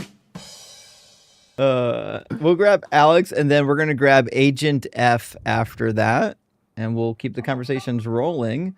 Welcome in, Alex. Are you at least 18, and do you believe in God? Alex, do you know you're on the stage? Did you request by accident, buddy? Sounds like Alex is on like live leaks. Yeah, that's the case. Are we about to Okay. witness a swatting? Maybe. It sounds like something was going on over there. Well, let's grab Agent F then from our YouTube queue. Agent F, welcome in. Are you at least 18, and do you believe in God? Hi, I'm 21. Is the audio fine? Seems okay. Okay. I have a couple of questions for Ian, mainly, if that's Okay. fine. There are basically a couple of philosophical questions. The first one would be if you consider yourself a naturalist, a physicalist, or a materialist. Oh, I'm not. I think probably the one that I'd be most close to is naturalist, but even that, I even question naturalist because I'm not sure. Since I think like mathematical objects exist like numbers, and I'm not sure whether or not numbers would fall under the definition of naturalism, but they certainly don't seem like supernatural either. So Right. So you'd be closer to a materialist, I guess. not really. I believe in Oh, numbers. sure. I guess that makes sense. I guess my argument for God would be, are you familiar with Gödel's ontological argument? No, not really. I'm like vaguely familiar with it. I've like tried to look into it. Yeah, it's kind of similar to the modal one. Kind of just presupposes that God has to exist because it's a positive property, and a being that has all positive properties must be God, and positive properties are possibly instantiated. Necessary existence is a positive property, so a godlike being is possible. Oh, well, And I think that there's like certain necessary beings. Um, why would I think that the necessary being is a mind? well, wouldn't that be a positive property? A mind? Well, wouldn't it be? Because then it wouldn't really exist. So when you say positive property, I'm not too familiar with Gödel's ontological Gödel's. argument. Gödel's ontological argument. Maybe you could clarify it for me. What is a positive property? In fact, I think Dr. Blitz might even be more familiar with this. Yeah, the argument relies on a few axioms. It kind of just defines positive properties through their kind of like through their behavior. So one statement about positive properties that it requires is that if property A implies and necessarily implies property B, and property A is positive, then property B is positive. It also says that a property's negation is positive if and only if the property itself is not positive. We have that, and by the way, here's the enormous bullet bite that you have to accept to believe this argument, that being godlike is itself a positive property. We have a property being positive is necessary, or if it's positive, then it's necessarily positive, and then we have that necessary existence is also a positive property. From those, you can prove that there exists a godlike object. But like, I think a lot of these axioms are probably pretty contentious. Like, why would you think that the property of being godlike is positive? Why would you think that, it is the case that positive properties that necessarily imply, or that positive properties that necessarily imply other properties force the other properties to also be positive? That's not clear at all. So yeah, there's just it is a valid argument, right? Like it's like Gödel was a logician. He knew what he was doing. It's just the axioms are really not that compelling to people who don't already believe in God. Yeah, I guess I kind of agree with that. They're not really defined as anything other than just perfect making positive properties. So That's not even related to, like, Gödel's ontological argument doesn't involve anything about perfection or anything like that. okay. It doesn't even in fact, it's not even clear, like, it doesn't even define what a positive property is. It just defines it through its relation to other things, and then it also defines two specific examples of positive properties, namely necessary existence and being godlike. What's the one operator that one fraud uses? Eric Weinstein? Maybe Brett Weinstein? I can't tell the difference. Or I have no idea what you're talking about. the brothers and they're like frauds. Oh, and I one know of who them is they like- are. I just don't know what operator you're talking about. Okay. You haven't read his paper? No, why would I? It's God, this guy gobbledygook. is so unenlightened. Whatever. Sorry, caller. I apologize for Dr. Blitz's outburst. What's That's fine. Uh, I guess can I change the subject a bit? Just another question for Ian, I guess. Sure, go for it. So I know you made the argument that in the Christian worldview, objective morality would just be impossible because like you could just easily not follow God's orders. Yep, I think it So, falls victim to the is-ought problem. Like, Right. so I understand, God says, go forward and do this thing, but how can we jump from the is that God has said, go do this thing to the ought, that therefore you ought do it. Like, why ought I do what God tells me to? I completely agree with that. I guess, would you be, uh, be okay with the idea that you could still use constructivist morals in a theist reality or Um, worldview? so I actually think that you probably could, but at that point, like your morals just have nothing to do with God. Like if you wanted to take like a moral system that works consistently under atheism, and then just say like, well, I believe in God anyway. Like here's Korsgaard's argument for Sure. like all agents having value. That's fine, I think. But it's like not very interesting.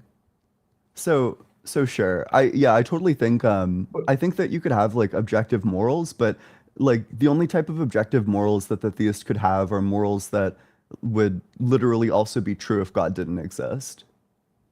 I, Like they would just have nothing at all to do with God. mhm. I guess you could say that maybe in the end goal of somebody's life in a reality where God exists would also include their afterlife. So uh, their end goal of a life well lived would also include the infinite existence after death. So that would include their uh, their status in the afterlife. So they would objectively be wrong not to want to go into heaven, I I guess guess. why ought they try to strive for heaven or strive to avoid hell?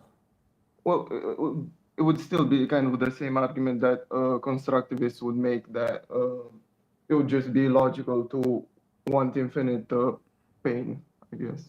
I guess, but what I'm trying to figure out is like, let's say you're like an extreme sadist and you don't Sure. care what God says, or not sadist, you're an extreme masochist and you don't really care what God says. Do you have a reason to not want to go to hell? Well, I guess that would still be the same kind of thing in the atheist worldview, because you could still be an extreme sadist, and that would still be illogical to want to genuinely have an infinite existence of pain. I don't think there Um, exists somebody like that. sure. Oh, okay, sure. So you would just be like full-throatedly like taking an atheist moral system and then like slapping onto it, like this includes God?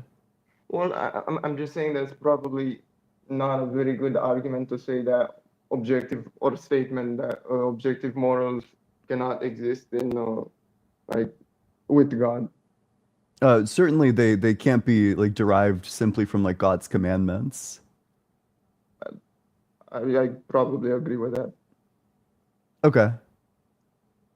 And probably the last thing I want to talk about was the fact that I I think you said that you are a necessitarian, right? Yeah. Uh, by that, do you mean that the universe had to exist, or that it had to exist this way? Probably both. Okay. So wouldn't that make uh, the problem of evil argument kind of just null, I guess? I'm a necessitarian on my view. I don't think that necessitarianism follows on your view, especially if you think God is like free will. Like the problem for me with necessitarian or with like contingencies is that I don't think like brute contingencies exist. But if you believe in like libertarian free will, then you're committed to brute contingencies. Mm. I guess Christians could be compatibilist. Sure. Then you're committed to like a whole bunch of extremely unintuitive moral propositions. Like you're then committed to the proposition that this is like the best possible world, which means that everything that exists has like some reason why it couldn't be different, why it is the best possible world, which means that you can rest assured no matter what you do, it's going to be the best possible world. If you see a kid drowning in a lake, you can walk away from the kid who's drowning in the lake with the knowledge that you walking away is the best possible thing you could have done. Okay. Does that I make guess that- sense? Yeah, Okay. makes sense. I guess that answers all my questions. Yep, Thank absolutely. you. Hey, thanks for coming on. I thought it was an interesting objection, and I have been thinking about this. I don't know. I've been reading this like Christian ethics book, and it has been talking about how like more sophisticated Christian ethical systems will take like a eudaimonic view, and then they'll just include like connection with God as being like a necessary part of like the like a good life. What's the title of the book? It's just Christian ethics, a very short introduction. Oh, okay. Well, thank you very much for that. I'm a huge fan of you. Hey, I appreciate that. Thank you so much. Yeah, thank you. Yep. Thank you for having me on. Absolutely. Cheers. That was nice. Yep. Friends, we're going to get our next guest right in here. Give me 1 second, and we're going to read a couple super chats, get our next guest. Cameron, good to see you. Thank you for the super chat. Says Dr. Blitz, damn, in the best Friday voice. Is that what's happened? I think that's what happened. Payne says, Thank bring you. back Crab King. All hail the lobster. Who's Crab King? King Crab, one he's knows. of crustaceanism. Oh, shit. Okay. Yeah. Mm. Well, I think you'll come to learn that there is an intimate interconnection between King Crab and the Morton Salt Girl. Who do you think makes the ocean so salty? That makes perfect There sense. are things called rock crabs. No, there aren't. Shut the fuck up, Blitz. No. What are rock crabs? What are the relevance? Like, elaborate, please. Well, I mean, maybe Sharon Stone and Doug created rock crabs. That certainly could be the case. Maybe Yeah. they're all one in their connection to the crab. Maybe maybe King Crab sits at the center, and then all of these like lesser deities, or no, maybe they co-constitute each other, whatever the fuck that means. Aren't these the hard shell 100% crab, creatures? 100% rock. Well, I think the crustaceans get their hard shell from calcium from the sea, right? True. Which means it comes from limestone. Limestone That comes from is calcium. true. Well, no, I think limestone comes from. No, I think it's the other way around. I think limestone is actually typically like dead sea animals piling I think you're up. right. I think you might be right. We have to look into some geology on here, but there might be a very good connection actually. And Kane says chaos god, Chench, god of It's change. Tsinch. Tsinch. I would not have guessed that. Thank you. Tsinch. By the way, just so everybody knows what just happened. That's how theology works. Like that's what people have been doing for the past 2,000 years. Just replace Crab with Jesus and replace Sharon Stone and Doug with God and the Holy Spirit, right? Yeah. Every time you find a new vaguely possible connection, you're like, holy shit, it's a sign from God. And then it becomes part of the doctrine. That's 100% how this works. Jerem says maybe he meant the main 6 Applejack Pinkie Pie. I have no idea what any I of this think that's means. a My Little friends. Pony. Yeah, it's a My Little Pony reference. Yeah. Okay. You seem so confident in that, Ian. No, I am. Yeah, this is my generation. I know what it's talking about. Okay. Which one do you think you'd be, Blitz? Whichever one has a star on its butt. Is that? Fair enough. I think her name is Rarity, maybe. I don't know. I don't know. I just guessed. Is there one with a star on her butt? Possibly. Oh boy, Okay. that's a great Seems guess. likely. Duke says, "Did we just hear from a follower of Thinch?" Tsinch. It seems like that might be the case, Duke. And Do you think Seabar, it's just a coincidence? God, all these stupid fucks thinks it's just a coincidence that cinch is called that, and cinch, the mathematical function, is called the thing that it is. There's a connection. I don't even know. has to be a connection. I honestly don't even know what this cinch thing is. What is that? It's a Warhammer 40k thing. Oh, okay. It's one of the 3 Brand? gods. Tsinch is the god of chaos. And also sluttiness, I think. Tsinch Sure. is a lady, if I remember correctly.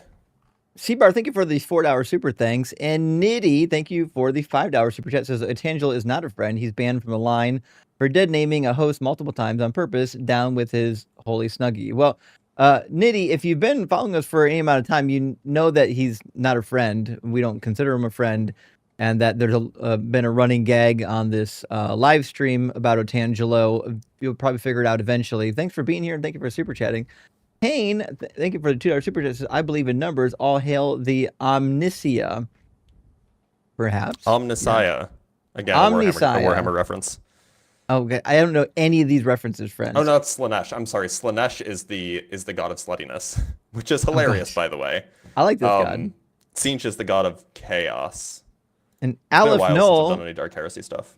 Go ahead. thank you for the $5 super chat. It says, thanks for all the info sharing, you guys. Love the vids. Dr. Blitz and Ian, you should teach a course on philosophy or something. Also, Gojo solos. Oh, Well- does he? I don't know who Gojo is, but Do you think, Justin, who do you think would win in a fight, Gojo or Goku? I don't even know who they are. You don't know who Goku is? I have no idea. I Now we're realize can- that Ju- this Ju- is we're gonna probably get a... canceled, Justin. Look what you've done. Ian, I'm All a of the anime million debaters years just old. started hating you, Justin. I don't know anything about anime. Move not a off of it. Cut the feed. No. That's Dragon Ball Z. Oh yeah, I definitely haven't watched Dragon Ball Z. Sorry about that. That's Eric, okay. thank you for the $5 super chat. Isn't deriving virtue ethics from the fact that humans desire their desires just hedonism with extra steps? It seems tautological to me. Sure. Okay. So the first thing to understand is that the thing that's like up for concern is probably not like desires specifically, but it's rather like what's the source of like your reasons for action. There's like a couple of different ways that you can approach like thinking about your life. You can think about it as like a series of events, or you can like take a step back and think about it more structurally. Think about it in terms of like the big areas of your life and like the things that you're trying to achieve. You can think about it in like a goal-oriented way, and it's from the second type of reflection that you get reasons. But when you trace back like your structure of reasons, you know, you want to do this to help you achieve that. So let's say like you want to walk to the gym so you can work out, you want to work out so you can be healthy, you want to be healthy so that you can like live longer, and it's like it keeps on getting like wider and wider and wider, encompassing larger and larger parts of your life, which means that the overall source of all of your desires must be some sort of life in and of itself, some sort of like life that is like intrinsically reason giving. And that just follows from like facts about reasons, and as well as like arguments related to the structure of your goals and like the sorts of like steps that you would need to take in order to achieve them. From there, you can just make arguments about what this life would need to include in order to be the sort of life that is like self-sufficient. And then from there, you can arrive at like eudaimonia. And from eudaimonia, you can argue towards like the necessity of like the virtues for that. That's like the basic outline of virtue ethics. Dope. Cameron with the follow-up on the damn chat. Thank you. We appreciate that. The damn was regarding Jewish versus Roman. Dr. Blitz, I am begging you. Yeah, look, I mean, if you call yourself a Roman because you're from Rome, that's just as cringy as calling yourself a Parisian if you're from Paris, or a Londoner if you're from London, or Angelino if you come from LA. It's cringe, and you're not a Roman. Waffle Thief says, I am eating up the atheist rock lore. I would definitely read the Unbible if you made one and teach it to my cat. Well, shit. I'm not doing an Unbible, but next year I am planning on working on an atheist study Bible. So look forward to that. Plombadroff, good to see you. Thank you for your donation, friend. And last one from our friend Dr. Fudge. Thank you Hold for on, the $10. I have something to say about this. Okay, so I'll read the super chat, don't worry, but I also have to correct the correction. So they're saying Slanesh is the chaos god of excess, the slutty one. Tzeentch is the god of change, not chaos. Korn is the blood god, and Nurgle is the god of decay. This person says, I'm compelled to spend money on correcting this lest my brain explode. False! They're all called chaos gods. However, you're right, Tzeentch is the god of perhaps sorcery and change. That's true, but he is the chaos god of sorcery and change. Slanesh is the chaos god of sluttiness, basically, in like the most lovable way. And then you have Korn and Nurgle as well. Fair enough. So the super chat says, Slanesh equals chaos god of excess, the slutty one. Tzeentch is change, not chaos. Korn is blood god. Nurgle is decay. I am compelling to spend money on correcting this, lest my brain explode. Was he right, Dr. Fudge? Was he... No, they're all chaos gods. They're all called. They're called the chaos gods. Gotcha. Oh, interesting. Well, Dr. Fudge, But unfortunately, I was wrong. Yeah, Tzeentch is not the god of chaos. That's true. well, thank you for the super chat, Dr. Fudge. Unfortunately, I have literally nothing to add to this conversation. It's now you and Dr. Blitz debating it out via super chat over the various other gods of video game realms. Maybe. No, Okay. it's 40K. I don't know. I don't know what that is either. What Get with is the it, a TV times, show? nerd. I'm a million years old. I don't know any of these references. Sorry. I think I might have watched one samurai cartoon once. Wasn't Samurai Jack anime? Does that count? I No? like Samurai Jack. My I think head's gonna Samurai- explode. I don't think it's. I think it's probably contentious to say it's an anime, but I think Samurai Jack is quite. It's good. close. It's close. Like it's like tangentially anime, perhaps, but That's as close as I've come to watching anime. Well, we've got our next guest in here, Emmanuel. Emmanuel, are you at least 18 and do you believe in God? Well, hi there. I used to, but I lost my Oh. faith a long time ago. Oh, I do like what you congrats. guys are doing. Okay. appreciate Well, it. we appreciate you being here and watching, but we're just talking to people who do believe in God. We're debating. So, unfortunately, we got to move on to the next guest, but big W that's too for bad. being on the right side of reality. All right, great. I did want to bring up some points. Nope. Not interested. If you want people to hear your points, you got to run your own live stream, friend. This is a debate live stream. We want to talk to people who disagree with us, which means we're going to bring in our next guest, Made in Heaven. We'll see about that. Made in Heaven, welcome. Are you at least 18 and do you believe in God? Yes, sir. Who? And which God do you believe in? Can I present to you my formal proof, like in text form? Like a formal argument in syllogism It'd be form? probably Like- hard to send it to us via text. You could perhaps read it. I sent it directly to all of your guys' TikTok. It's the most recent messages for all of you I guys certainly don't under read DM. TikTok messages. We are all on the live stream on our phones, so we can't open up any messages. Yeah, Okay, then I will read it to you piece by piece. Is that okay? sure. Ian, do you have Yeah, your go for it. notepad? Can I ask how many premises? Why do I feel like every premise is going to be an entire paragraph? When you're off the app, we can't hear you, by the way. Oh boy. Sorry, it's only 10 pieces. Oh no, it's 7 pieces. It's 7 pieces. It won't take that long. I'll make this quick. Okay. Can you hear me? Yep. Okay. Piece 1, the binary.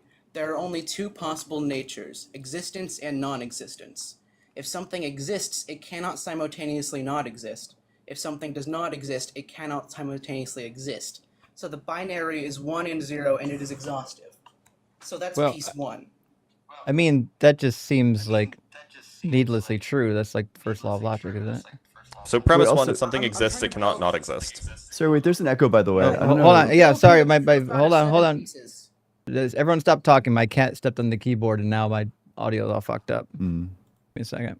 What I'm doing is I'm trying to set up the proof in 7 pieces. That's just the first piece to instantiate the first necessary point. So the binary is 1 and 0. Okay, piece 2, instantiation. Existence is instantiated because we exist, so we know that existence is instantiated. Therefore, existence is fully real as 1 because it cannot be 0 if it is existent, because the binary is 1 and 0. So that's piece 2. Existence is instantiated as 1. Piece 3, necessary space. 1 cannot occur in 0. 0 is pure absence. Wait, Absence sorry. Are you cannot just defining contain God as presence. existence? That's what it sounds I'll just do like. the 7 pieces, and I'll just do the 7 No, pieces, and wait, you'll can see we- what it is at the end. Can we start with P7? I'm reading it right now. If you're just defining God as existence, like we agree existence exists. My point is that it proves an infinite sensory experience that cannot not exist and will always exist, and it proves the nature of existence as sensory experience based on the logic. Does is the this an- sensory experience of you not reading these premises exist? Yeah. Do you think that the sensory experience is God? So God in this situation would be a completely intelligent, integrated locus of sensory experience that cannot die. So basically, existence in this situation is sensory experience based on the logic, and it cannot not exist. And we know based on the fact that So it is. you're just defining it God is- as sensory experience? That's what you're trying to do? And existence But the and the logic- number one. I mean, this is But like the- this is like soft pantheism or something. This is not really. No, that's a hardcore proof. You have to understand it. It's not not even a- soft pantheism, it's just explicitly pantheism. Well, isn't it literally just panpsychism? Okay, so basically the proof, Well, he's defining the God proof as proves- existence. But so- also as sensory experience. He's saying God equals one equals it's- existence equals sensory experience. Okay, can I tell you what He I actually mean by doesn't even that, what the define proof God points anywhere in the to? proof. Well, no, he does at the very bottom. No, that's not. I mean, that's not a definition. I take that to be an equality, right? Oh, sure. Unless he's using that as a definition, but then you're saying that existence is equal to one is equal to sensory experience. Also, there's a really contentious premise in piece 5, which says what I am is sensory experience. And so if you're making the claim that the entirety of a person is their sense experience, that's like a really contentious claim, by the way. True. Oh, wait, is he gone? One equal sense experience. Why can't I see him on TikTok? Yeah, I can't see him don't- either. Yeah, they kind of disappeared on us. I think the connection Well, failed. it's like a nonsense. Like it's not even an argument. It's just like a series of definitions. Yeah. Okay. Well, he You tried know, to it's define not God really worth into doing. existence. Didn't seem to work. If you're watching on TikTok, hit the guest request button and get in line. We've got one more guest waiting to get on TikTok. If you're watching on YouTube, the link to join Oh. is tiny.cc/UA guest. Also, in piece 4, he says no real operation can convert 1 to 0. I beg to differ. Oh, well, that's Um, just false. Multiply by 0, subtract 1. There's 2 examples. Yeah, what the fuck is a real operation? I take it to be a mathematical map that takes real numbers to real numbers. Oh. I mean, that's like the most charitable interpretation of the language. Yeah, the function that spits out 0 every time. How about that? There you go. Oh, wait, that is just multiply by 0. I'm stupid. Oh, not necessarily. I mean, they are equivalent, though, yeah. Hey, Anyway. thank you for the super chat. It says, didn't Buddha say desire the root of unhappiness? I mean, kind of. The teachings of the Buddha are that our earthly desires are essentially the cause of pain, discomfort, and unhappiness. And Clearly, so the Buddha never got a foot job before. That'd make that guy desire. yeah, I mean, I don't know much about the Buddha, but I'm assuming he wasn't laying the pipe all the time. I could be wrong. I don't know much about foot jobs, but come on, That's why you're unhappy. I guess. Sej says, is Otangelo to Unapologetic what Matt Damon is for Jimmy Kimmel? You nailed it, Sej. That is the case, yes. Otangelo is our Jimmy Kimmel. And Tim says, Goku, Justin. Goku! Well, listen, you can name yogurt flavors all you want, and I'm still not going to know who it is. Bro's just trolling at this He point. just keeps on digging a deeper and deeper hole. Atlas, thank you for the $5 super chat. Says, I'm familiar with Otangelo, but not the inside joke on this show. May I ask what the joke is? Well, you just found out from the prior super chat on Otangelo. And if he's still listening, he might be in on the joke himself at this point. Duke, thank you for the $5 Euro chat. Says, Slanesh is non-binary, by the way. Also, who remembers Malal, the outcast god, Warhammer Apocrypha? I didn't know that Slanesh was non-binary. I guess I was just being like transphobic because I just like looked at Slanesh and I'm like, that's a lady. But you know what? Transphobic me, I guess. Cancel me. We're renouncing Blitz today. It's so Jover, dude. First Goku, now this. Oh, I disavow. I disavow as well. All right, let's bring Gosh. in our next guest. Looks like it's going to be pseudo-intellectual. I can only assume that this is going to be a very good faith linear discussion. How you doing, pseudo-intellectual? I'm doing fine. Yourself? Doing Doing well, well. yeah. Pseudo, are you at least 18 and do you believe in God? I am. Awesome. And can you speak up a little bit? Because it sounds like you're Is that like better? really quiet for me. That is better, yeah. All right, perfect. Yeah, so I'll just be like a Phil bro. So I'll just run the argument if that's going to be possible. So, Okay. which God do you believe in? I just believe in the general conception of God. Oh, Meaning so you what? don't believe in Yahweh or Allah or anything like that? No, I don't believe in those false gods. Okay. Do you pray? Do I pray? No, I don't pray to my God. No, I just believe Okay. like it logically entails existence. So. Okay. And by What's the God, what do you argument? mean? What do you define it as? By the way, his audio's low. Justin, if you It's can turn it up. possible theist God, I bro. can't on YouTube or Oh, TikTok. that's There's right. no method. That's right. Okay. Sure. I guess like what's the argument? Yeah, it's just going to be a modal ontological argument. Okay. Sure. Do you want to Yeah, lay so out the do you want argument premise for the either, or should I give audience? them? Yeah, so it's just going to be premise 1, if it's possible that a maximum grade being exists. Premise 2, if it's possible that a maximum grade being exists, then it follows that a maximum grade being exists in a possible world. Premise 3, if a maximum grade being exists in a possible world, then also follows that it exists in all possible worlds. Premise 4, if a maximum grade being exists in possible worlds, then I'm pretty sure it exists in all the possible worlds, including our world. A conclusion, therefore, a maximum grade being exists in the actual world. Okay. What's the justification that it's possible for it to exist? Yeah, it doesn't contain any metaphysical errors, any logical errors, doesn't contain any contradictions. And What's when the we're argument that speaking it of doesn't logical contain any possibility, contradictions? yeah, so I'm just going to be a negation of that, right? You would have to like show me like where's the contradiction, right? Oh, okay, Or I could just perfect. go to Yeah. Yeah, no, that's perfect. Yeah, I'll give you the contradiction. If God exists, then he exists necessarily. It's possible that God doesn't exist. Therefore, God, being a necessary being, couldn't possibly exist because there's a possible world where he doesn't exist. Perfect. It's So would interesting you how easy the affirm S5 negation of the onto? argument is just as valid as the argument. Not really, but like I do affirm S5 within this argument, yes or no? So it turns out the version that Ian gave doesn't even require S5, so it's strictly a stronger argument.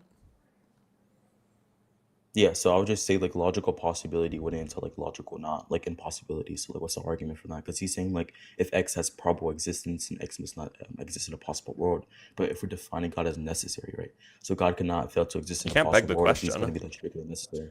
And I'm defining not God as begging the necessary question. is like trying to use your conclusion as a premise. Well, not really. I'm just going to be making a conditional statement true. I don't have to presuppose that conditional statement, right? You'd The have to conditional demonstrate that statement God is is supposed to be the necessary contention first. of the argument. Well, so Yeah, I the could just argument say that that the we're just critique going that to I take want to some run is facts. that premise 1, if God exists in one possible world, then he exists in all possible worlds. Premise 2, there's a possible world in which God does not exist. Thus, the conclusion, God does not exist in one possible world. Yeah, justify premise 1, please. No, the conclusion is God does not exist in any possible world. Oh, sorry, yeah. I know, but his conclusion is just going to be that God existed in one possible world. Why should I affirm that? Why should I not affirm that he exists in all possible Yeah, because there are no worlds? contradictions in it. There's no metaphysical errors, and I'll just shift the burden over to you as you shifted the burden over to me. Yeah, so there's just going to be a contradiction. I mean, are we defining this maximum grade being as What's the necessary since you're contradiction? making an internal critique? Yeah, I got you. He's making an internal critique, so we're granting the predicate, which is just going to be a maximum grade being. To be argument clear, it's tells not an necessity internal of- critique. It's an affirmative. That It's is an an affirmative internal argument to critique. the. It's an affirmative argument that God does not exist. It doesn't matter. It's still internal critique. Can you It's define not an internal internal critique for me, critique. please? Yeah, He's define not internal adopting your critique, please. worldview in order to critique it. That's not what's happening. Yes, he is. He's adopting that a maximum grade being exists in a possible world to make the conclusion that he does not exist. Ian, are you That's an adopting internal that? critique. No, I'm Oh. giving the argument Well, I against don't care that. what Ian thinks. I think what the argument says, and his argument Oh. follows that he's making an internal critique. Gotcha. So what it sounds like is that you're not tracking the argument. The argument is a parody form where Can we you just define find what that it's internal possible critique for is, God to please? not exist, and then we conclude on that fact that if he's necessary, but there's a possible world where he doesn't exist, then he doesn't exist in any possible world. Yeah, I'm saying, can you define an internal critique? Because I'm gonna show you that's what you're doing right now. Yeah, an internal critique is where you presuppose the worldview of the other person in order to derive a contradiction in it. Yeah, it's not even presupposing their worldview. You're making the worldview for a conditional statement to derive from the conclusion or the This guy's opposite giga conclusion of their confused. worldview. So again, now you don't know what an internal critique is, which is crazy. Yeah, And secondly, except it actually is internal when you critique presuppose their just worldview, and that's literally what you affirmed when you said, well, you make it as the antecedent. I don't know if you understand that, but in a conditional, when you attempt to prove an if-then statement, what you do is presuppose the antecedent. So you've actually just dunked on yourself just now. wait, hold on. If I say if, that's not presupposing anything. You know that, When right? you attempt to I prove mean, an sure, it could if-then be a statement, you presupposition, but presuppose if the if doesn't to attempt to necessarily always demonstrate the entails like a then. purpose. Wait, can you repeat? Yeah, when you attempt to prove an if-then statement, you presuppose the if to demonstrate the then. Not really, man. I could just say if God Oh, exists, then God of must course. entirely exist under S4 axiom. That would not be presupposing nothing. You know Can you that, tell right? me what a direct proof is?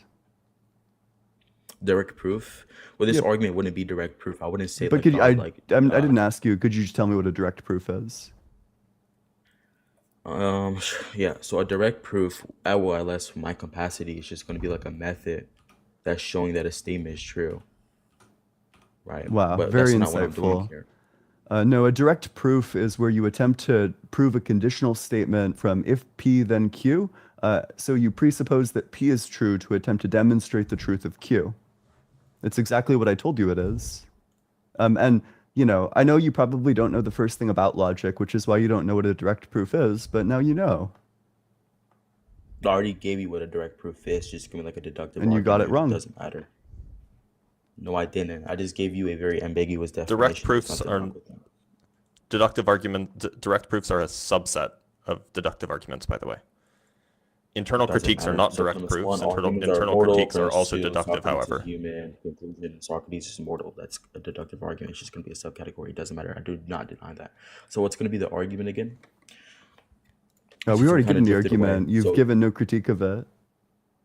Your yes, I critique have. of I'm it, asking you to you've just justify gotten like premise quite one, upset please. this time. So what we want Can you is just to justify know premise like one? which premise doesn't hold.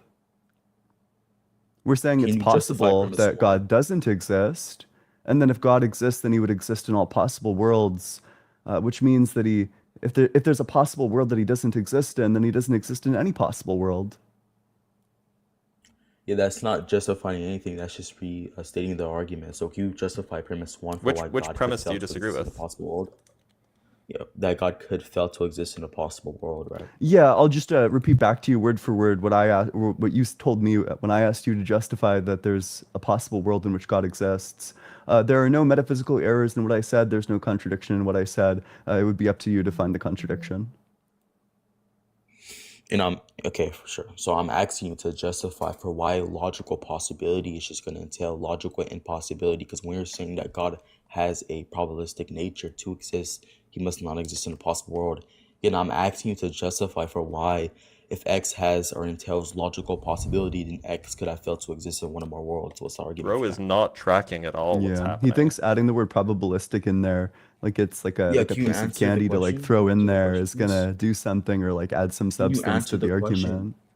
Yeah, Can you answer the the question? answer to your How does question is something that which insofar as contains this logical necessary being doesn't possibility exist in one possible world, then that means that necessarily he doesn't exist in any, because in order to again, exist you're in restating the argument. in order for a necessary being to exist, he would need to exist in all of them. So if there's one that he doesn't exist in, then he doesn't exist in any of them insofar as he's a necessary being. That's why it follows Yeah, from again, the you're premise that if restating it's the possible argument. for That's God not to going not to be able to exist, justify then anything. he doesn't exist. Wait, how does that even justify anything when I just told you to justify? Can you I'm repeat back asking to me what I justify just for told why you? logical possibility is just Yeah, going to can you repeat entail back to me what I logical just told you? non-existence. Were you listening? Well, no, because what you just told me just Yeah, had gotcha. I nothing to wasn't do with the listening. refutation. Well, yeah, I He wasn't he listening asks, because well, it and has how does nothing to that do. demonstrate what I asked you to do when he wasn't even listening to the answer?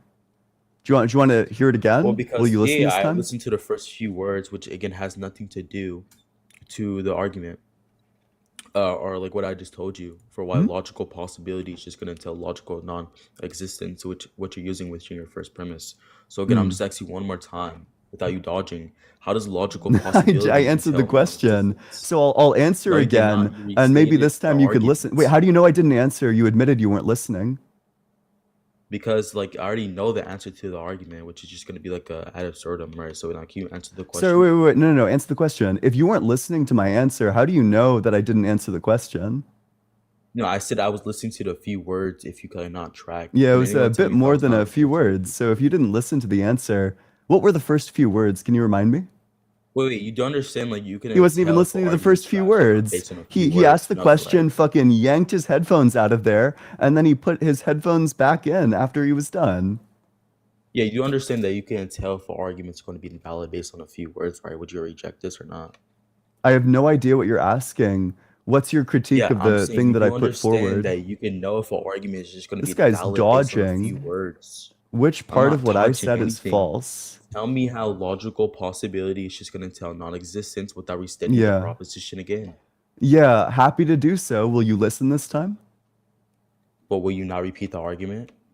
Are you going to listen when The I argument is tell not it a to you just this time? hold on, you're trying to Whoa, justify the calm down there, argument with the mouth argument. breather. It's going to be It's okay. circular. You know, sometimes you try to run your first modal ontological argument and you get stomped, and that's just how it goes. You know, it's not a very good argument. But You show are me you where I going to got listen stomped this on? time to the answer that I give?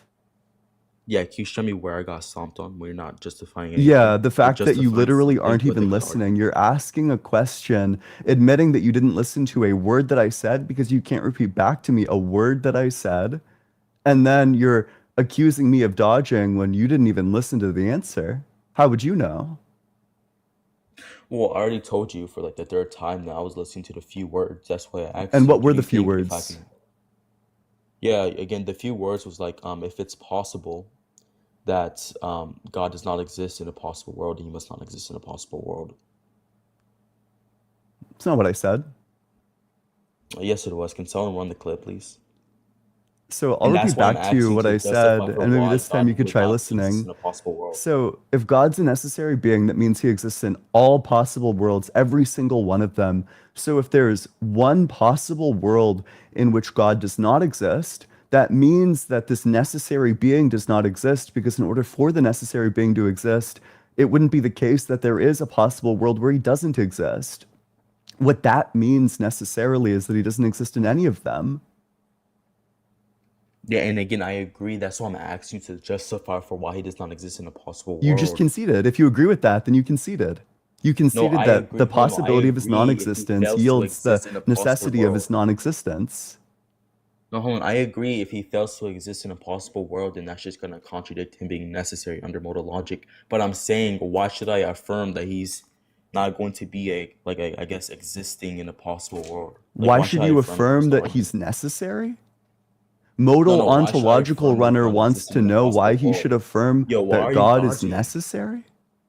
Can you tell me for why God does not exist in a possible world? Just tell me that, please. Yeah, Why does he I'll fail to I'll exist in a repeat back to possible you world? once more the exact thing that you said, and watch. Like he asked me, well, why does him He's possibly not restating existing the mean that he arguments. necessarily Look at doesn't him. exist? But he realized that I actually did answer that question with the exact answer that I gave him like 3 or 4 times, and now he's pivoting away.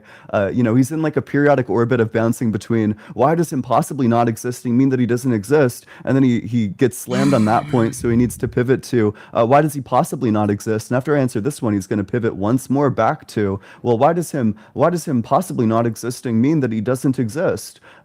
So I'll repeat back to you what you said when I asked you why is it Like, possible you for still God to made my exist, which argument is and that repeat there what are I'm no saying. errors in his non-existence in a possible world. There are no contradictions in it, and that the burden would simply be on you.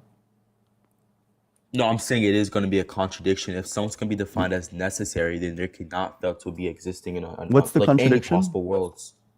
Yeah, I'm saying, yeah, the contradiction is just going to be P exists in all possible worlds, but P does not also exist in all possible worlds. Yeah, I don't affirm that Okay, God you're exists saying in all that possible worlds.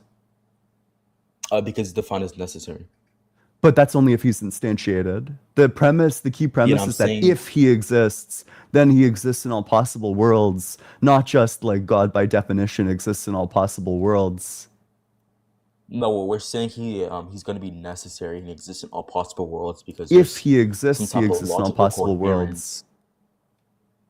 Well, the if is just going to be coherent and like logically possible, so it doesn't matter. We could just say that he exists in all possible worlds because there's nothing That's illogical about question that. But begging. what's illogical about your argument is you're saying if he's And necessary, maybe then he maybe must I'm maybe I'm therefore missing exist in a something. I possible don't world, which understand how again is a possibility contradiction, which leads cannot to be. existence, because it's possible that unicorns exist, but there's no reason to believe that unicorns exist. So how do you jump from Well, no, because possibility? possible worlds How do you leads jump from probability to how do you existence. jump from logical possibility to in reality possible? Yes, because when we say possible worlds, we're just saying we're connecting the probability to existence.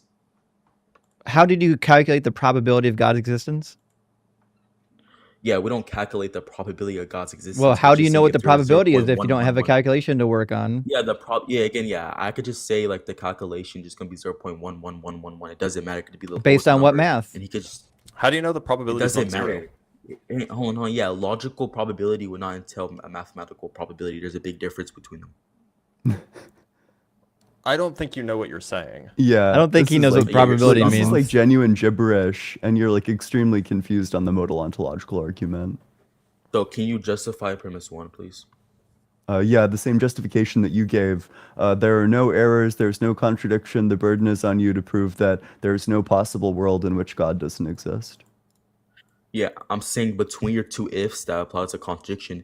If God is necessary, then if God does not exist in one possible world and he does not exist in all possible worlds, both of your ifs are P and not P, and I'm trying to tell you that, but you're restating the same argument over and over again, then again, your hidden assumption is just going to be logical possibility entails non-existence.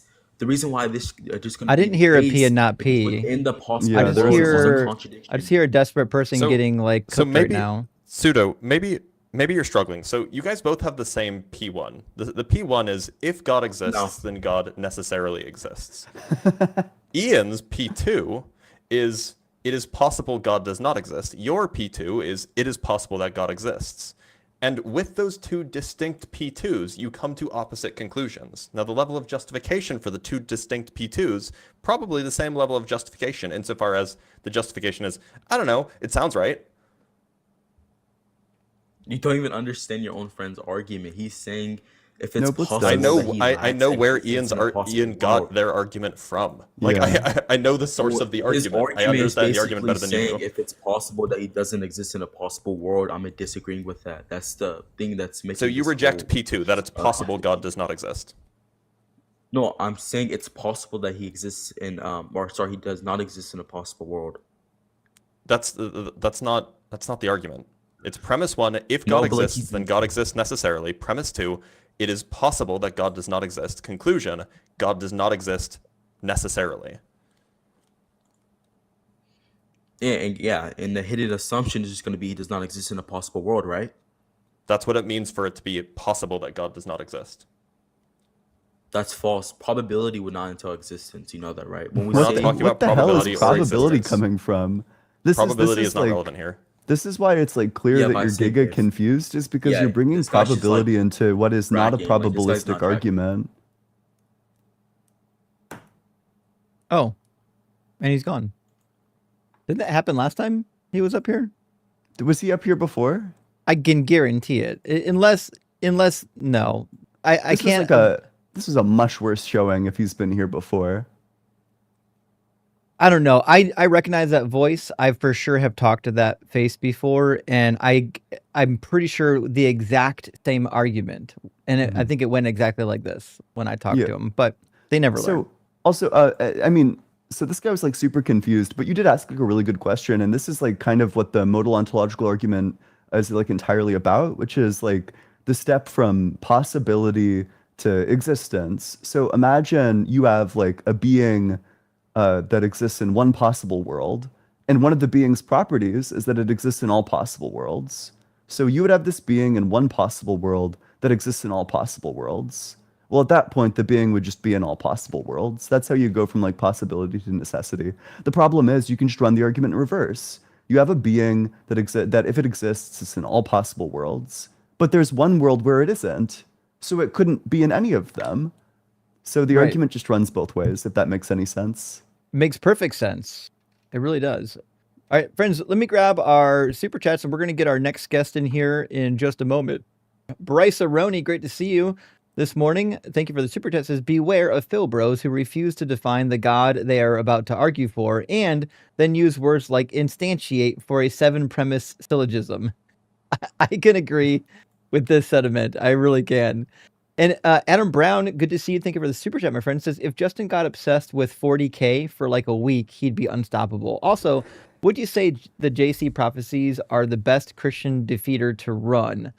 I don't know anything about 40K. I assume it's a game, and you should know one thing: I don't play games. That's all there is to it.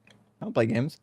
That being said, do I think that the JC prophecies are the best defeater for Christianity specifically? Yes, because the premise of Christianity is that he was the Messiah, and if he's not the Messiah, well, Christianity falls apart. It's meaningless. Now, Justin, do you just hate fun? No, it's just that. Actually, yeah, that is the case. Okay. Now that I think about it, yeah. What are you gonna do? I'm sorry. You know what? It's in my DNA. My son's the same way. We used to joke when he was little. He would wake up in the morning and go to work rather than go play because he went right about. He like organizing kitchen cabinets and building things. Like he has no interest in games or abstract play or anything like that. It's one of those things. That's why we become engineers and not like anything else. You heard it here first, folks. Engineers hate fun. That's the case. Yep. Mm-hmm. And the JC prophecies, though William Lane Craig and others like Michael Licona will say, well, it doesn't matter what the prophecies mean as long as he rose from the dead.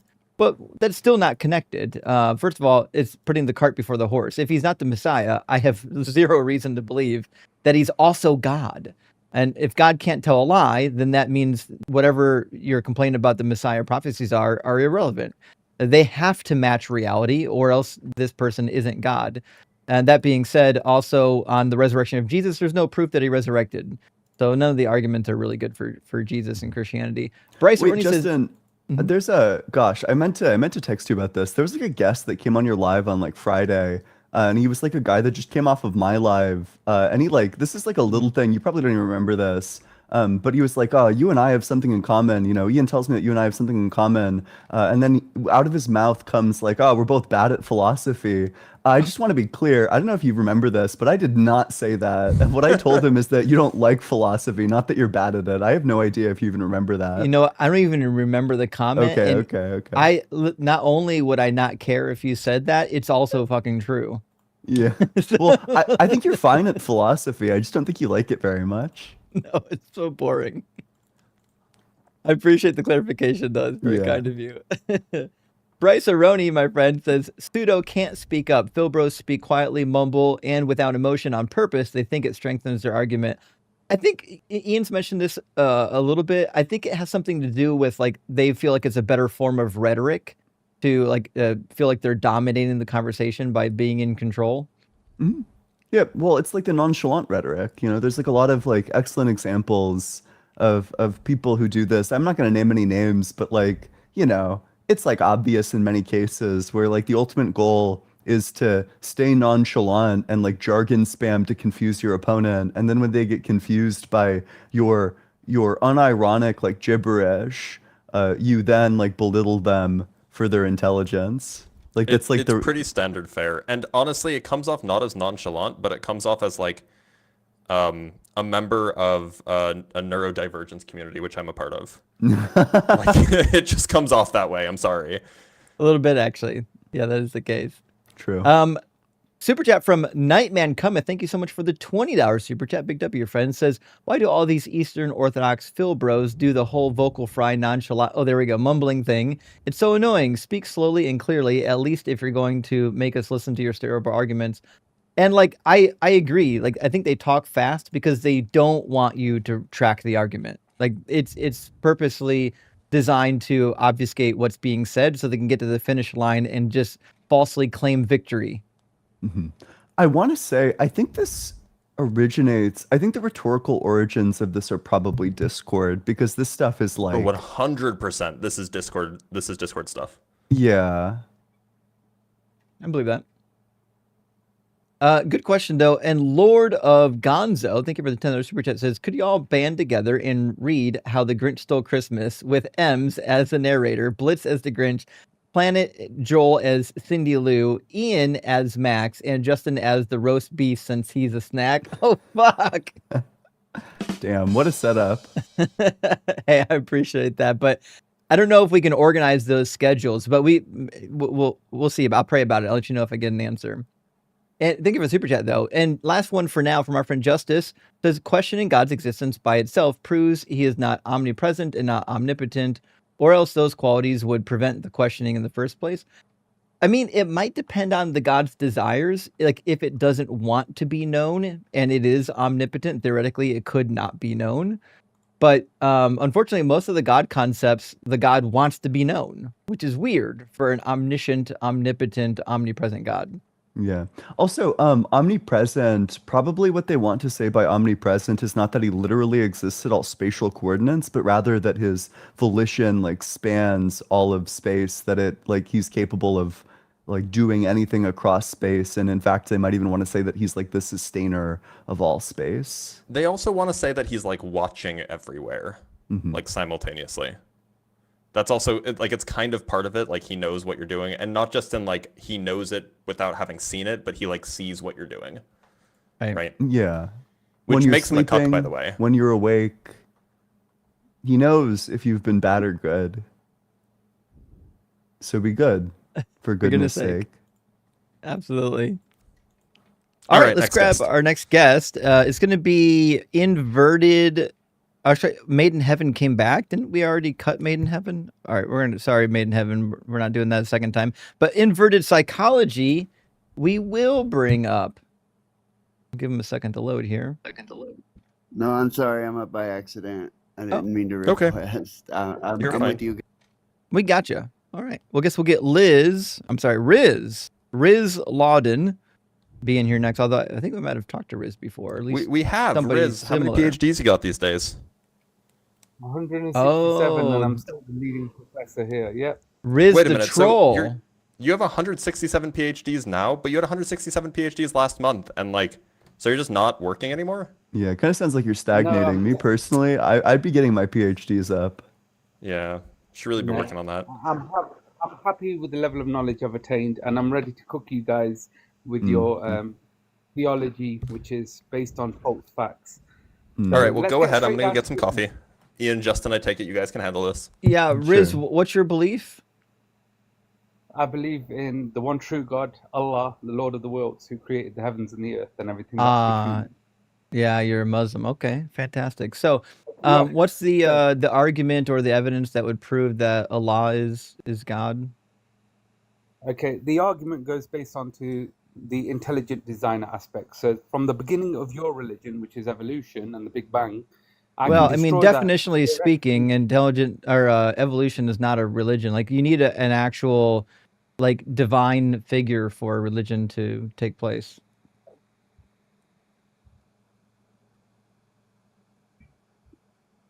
So who's your divine figure? Don't have We don't one. have one. That's literally the point of the live stream. Yeah, gosh, you'd think with 100 septillion PhDs you'd be able to read, but I guess not. Okay, so you're saying nothing created this whole thing that we're talking on now, yeah? We I don't don't think have we no said evidence that. of a creation. Well, so it depends what thing you're specifically referring to. The thing we're talking on now, you mean like TikTok? Well, certainly somebody created TikTok. The thing we're talking, you mean like the Earth? Well, I mean, the Earth came about via like particles or like gravity pulling together particles. But if you mean the universe, we have no reason to think that this came into existence. Okay, so the point I was trying to address, which you're not letting me make, which is the point that I'm going to cook you all on, I would like to get to that rather than diverge into what you're asking me, yeah? So, based on evolution and the Big Bang, which you both agree to 100%, I can destroy your whole factual scientific basis. Would you like me to go ahead and Let's say provide it's my all argument? wrong. Why would that mean God exists? Pardon? Oh, he wasn't prepared for that one. Let's say evolution and the Big Bang are all false. Why would that mean God exists? Why would it follow from that therefore God is real? Because it proves an intelligent designer. This is How my so? argument. You haven't allowed me to explain the argument. You fools Sure, go are for it. stupid.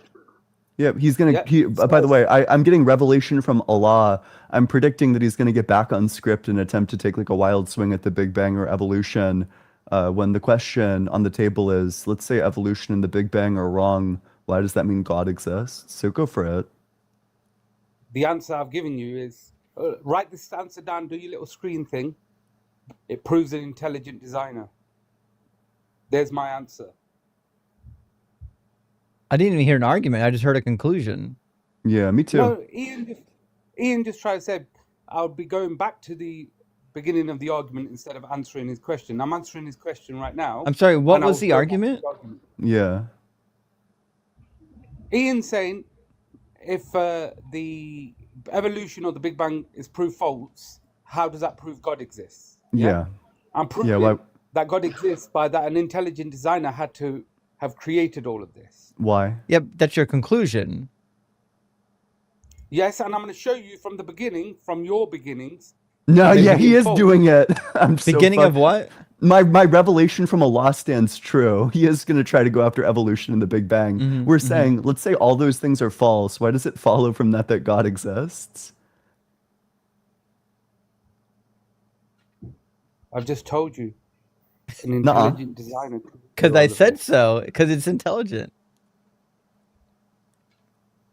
See, you atheists are falling flat on your faces. He's got nothing. Absolutely nothing. Guys, how did I read this guy so well? Yeah, listen. Every time I come on here to cook you always divert. This guy's not even real. He's laughing. He's in the middle of laughing right now as we're conversing. All right, well, listen, Riz, like you're a lot of fun, but we know that you're just a troll. And like to be fair, you're a good troll. Because you sound indistinguishable from anyone else who actually believes in this nonsense. The problem is we know you don't believe in it, which is why you're giggling as you're getting cooked. No. I believe 100%. I'm sure you do. Okay. He actually does. He is a believer. Sorry, I disagree. But you think he's for real? I know for a fact that he's for real. I've spoken with him privately in DMs. He was also for real a flat earther. The thing is he just doesn't know a lot.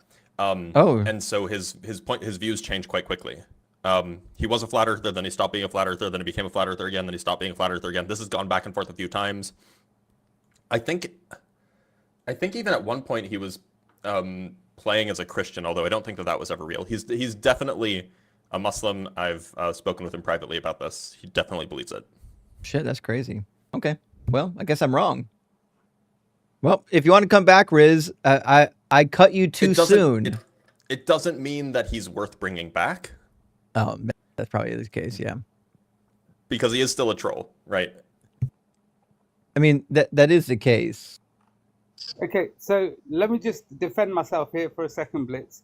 So I was on a psychological experiment to educate the whole of TikTok and the flat earthers. So you definitely are part of a psychological experiment. That seems to be the case. Yeah. Sorry about what the CIA did to you. And what was it, like the 1960s? Listen to me. As a leading professor, I had to educate some of the. Wait, you're a leading professor? Yep. Yes. Where at? Where do you teach at? I've told you this before on the last live I was doing with UNMs. I destroyed you. No. What university do you teach at? Right now, he's the Lucasian professor of physics at Cambridge, and he's also the chair of the physics department at Oxford. Obviously, you work at Cambridge and Oxford. He's united the rival schools. That's wild. Who's the department chair in your department? Justin, you're currently speaking to a modern day Isaac Newton. You will be but a footnote in this guy's conquest. Correct. You're finally getting who I am, Ian. I am the top dog, the alpha, and as deconstruction. The Omega, even. Yeah. So, but yeah, I just want to clarify, Blitz. I was a flat earther for educational purposes. I am a leading professor, and I am a master of physics, higher than you in mathematical physics. And I was ready to cook you, but I wanted to do you two friends today first, and I appreciate you ran away for that process, which is fine. Well, I needed coffee. You know, I need coffee whenever you come up, Riz. Yeah, he couldn't stand to watch the utter destruction of his atheist friends. He was biding for time. Yeah, but Ian, I want you to publicly declare you did not want to go on the topic of evolution or the Big Bang with me because you was afraid. I don't think So you that evolution or the Big Bang being false would entail that God exists.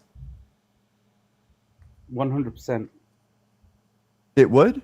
Because Walk me through that. we Say agree then. evolution is false. Say that the Big Bang is false. Say that it's like a completely different method for both of them. And I'm just completely agnostic to how the universe got here, or like how life got here. I'm totally agnostic. Why would I think that it's God? Because he told us that he's the one who created the heavens and the earth and created us. What's the evidence for that? Revelation. What's the evidence Revelation? that the Quran is revelation? Revelation predating science, predating modern intelligence of any form which you're using right now. Well, he didn't which ask you're about claiming- predating. He says, "What's the evidence that it was revealed?" Okay, let me make it simple for you. Yeah. So you're not going drops to of give me water any which- evidence.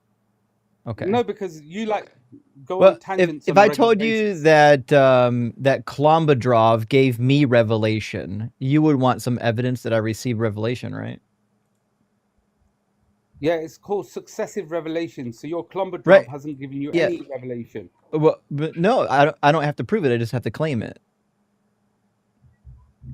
Well, I'm proving it. We have successive revelation. Okay, that's going what I on want. Yeah, 10,000 years. give us the proof that that this was revealed in the Quran.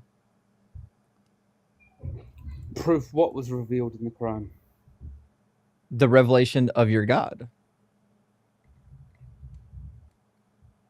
The statement's been made multiple times that the creator of I'm the sure. heavens of the earth is But God. what's the proof? Yeah, this is a So known God fact. exists because the statement's made by God. Ah, it's brilliant. And your atheist beliefs are what? It came from nothing. He's still trying. He's still going for it. You know, he came in with literally one dialogue option. Evolution and Big Bang is false. He wasn't prepared for me to ask him, let's say those things are false. Why would God exist? And now he has no idea where to go. So he's just meandering around, incapable of giving evidence, and then he Ian, just meanders. Ian, Are you having like a stroke? I Are you know where okay? I'm going. What I sort of know where I'm sound am going. I hearing in the background? Did you get your ears blown out by like an industrial leaf blower and you're like fucking yelping? Like what was that? But anyway, what's the evidence that the Quran is revelation from Allah? Ian, you're a funny little curly-haired friend. That thing that you heard blowing up in the background was your hairdryer. That helps you straighten your hair out. But unfortunately, it's not working. My hair today. is quite curly. I don't know if you're aware of that. You know, maybe you got blinded by like Paul did. I can laugh at that joke. I can laugh at that. That's funny. Why does your laugh sound like a kazoo?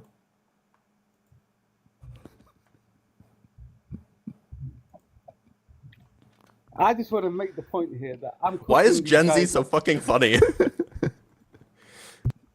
They won't even take my argument on because I know I'll cook the entire premise of existence. So they want to move on to a different topic. This is called conservative gish galloping. That's what they're doing. They're moving on from one point to another point. I'm gish galloping you with my desire to just hear the evidence that it's revelation from Allah. Can we just please address my point and go in stage by stage? And then if you destroy me on that, Well, then I will take any point you Riz, say. I had trouble hearing your point. Can you say it louder? You're gonna kick me. Go ahead. No. I'm not kicking you. I just couldn't hear what you were saying. Okay, I'll tell you my point, but if you kick me, Maybe put the phone closer to your mouth because it's kind of like mumbled. Can you hear me, Deconstruction Zone? A little. Ariane? It's a little better, but it seems quiet, like you're whispering into the phone. Can you actually speak up? I am speaking up. I can't hear him. Can you guys hear him? I can't hear him. He's gonna kick me. I'm not kicking you. This is old school. Old school. I can't hear him. Riz, So I'm guys, just I'm asking you to speak I up. can't hear him either. Okay. So guys, I'm cooking these physics professors and also these atheists. Can you guys hear So- him? It's a little. I can ontological barely hear argument. him talking in the background. Riz, just a little bit louder for us. Like I heard. Yeah. It sounded like you're really far away from the phone. So a believer today destroyed these atheists. It's a and little these better. You're atheists almost there. You're say, almost there, Riz. I've Give it won. like another Guys, I've 20%. won. Oh yeah, you can barely hear him now. Evolution is false. They cannot make He a just got cell from quieter. anything. And this is an argument that God has made. God has said that they will never be Riz, able you to just got create quieter. Can you creation. speak up? I'm trying to listen to your argument, but look at the audience on TikTok. They can't hear you either. We need you to speak up.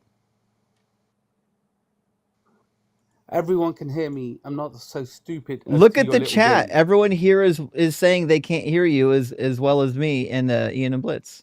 Yeah, I can't hear you. It's like a faint whisper, like imagine like a kazoo that you were like barely blowing Oh, into. he left.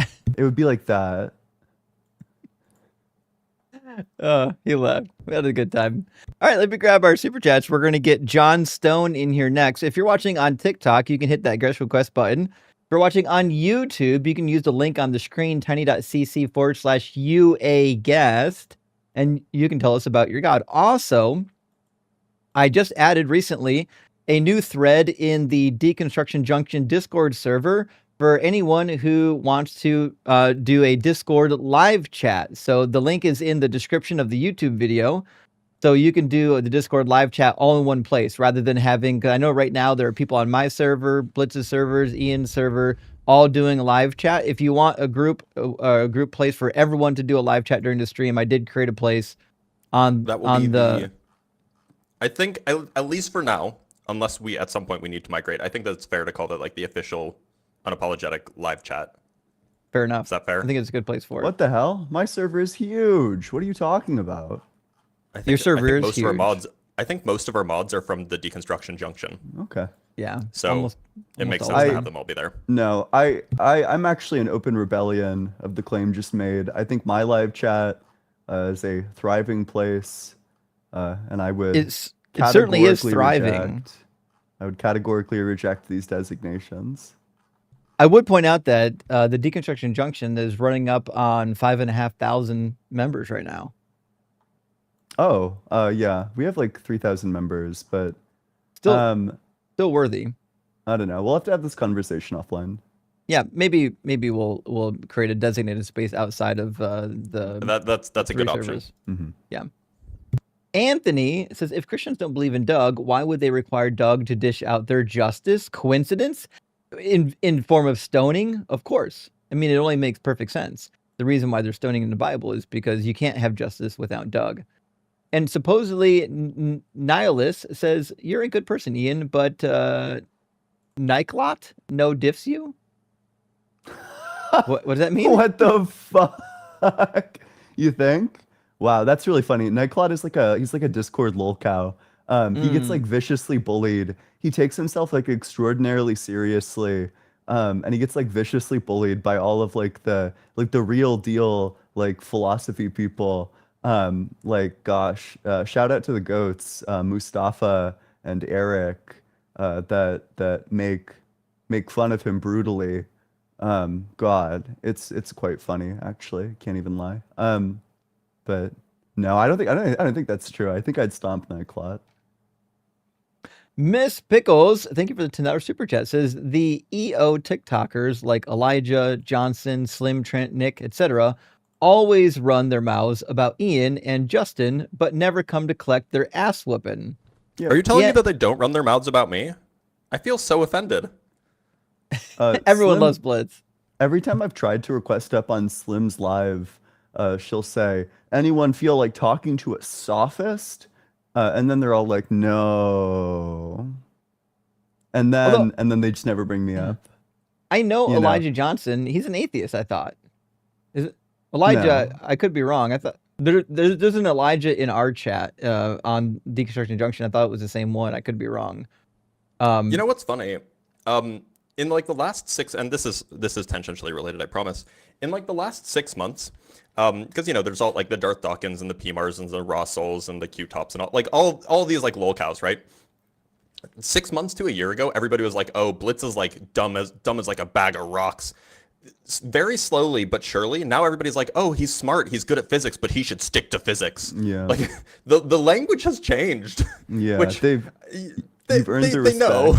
I guess I don't want it, but You've clearly been grinding up your debate abilities on the Chatterbait debate circuit. I should start live streaming there. That would be amazing. Are you by at the least way. 18 and are you a believer? We would certainly reach a new audience. Oh shit.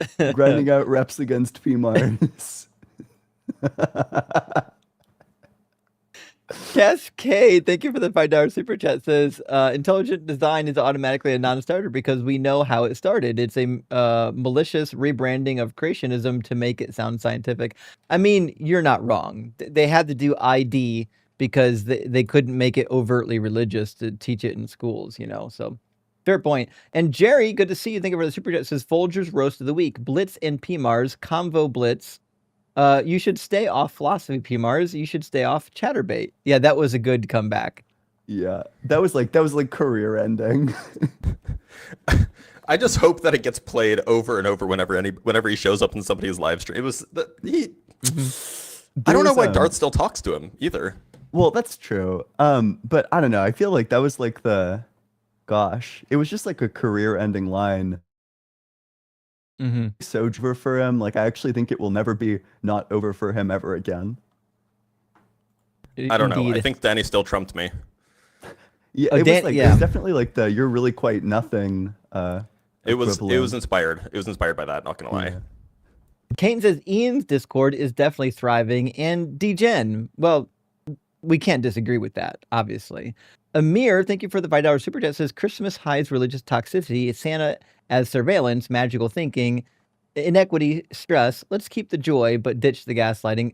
I mean, to be fair, and remember, at least Europe had the guys to be the goal to be honest by making sure they included Krampus that would drag your children away if you disobeyed, rather than just getting you a lump of coal. They knew it was a fear tactic the whole time. They weren't playing about it.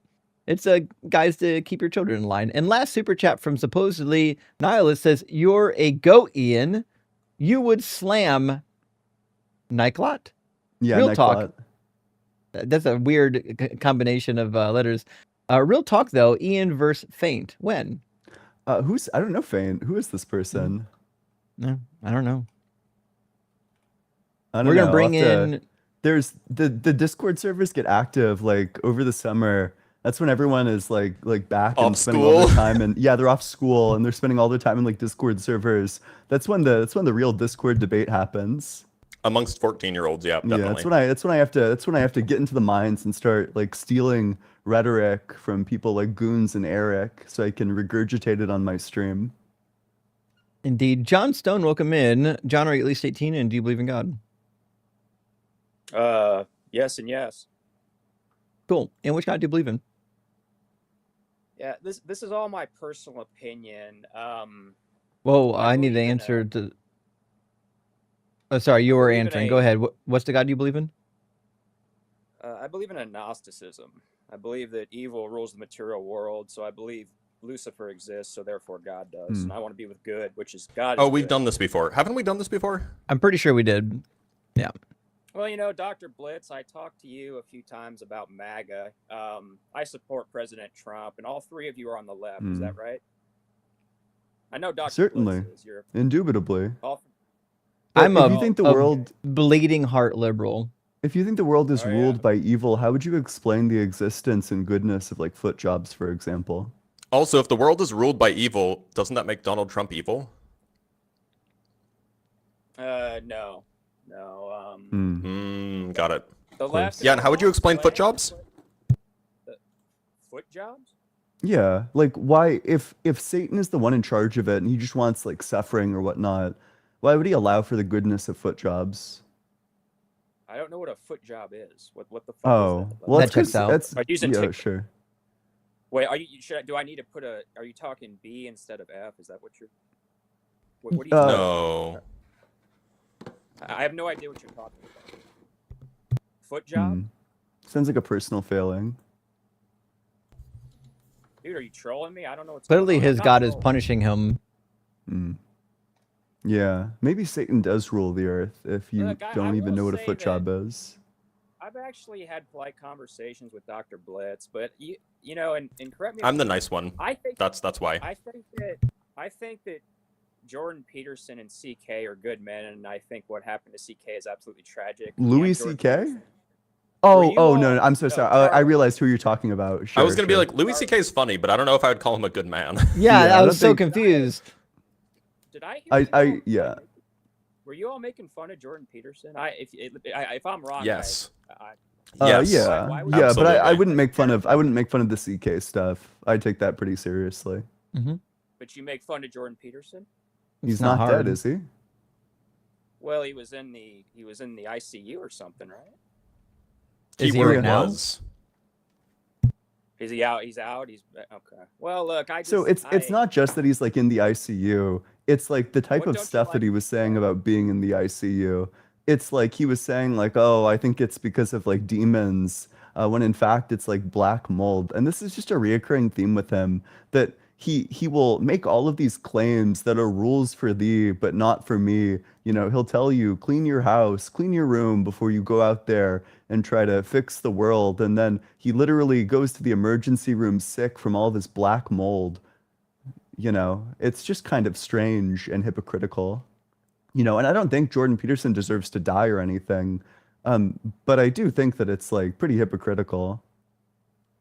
Well, I think he's a good man, and Kind of hypocritical, like Andrew Wilson is hypocritical with, you know, like women are only valuable if they're virgins kind of thing.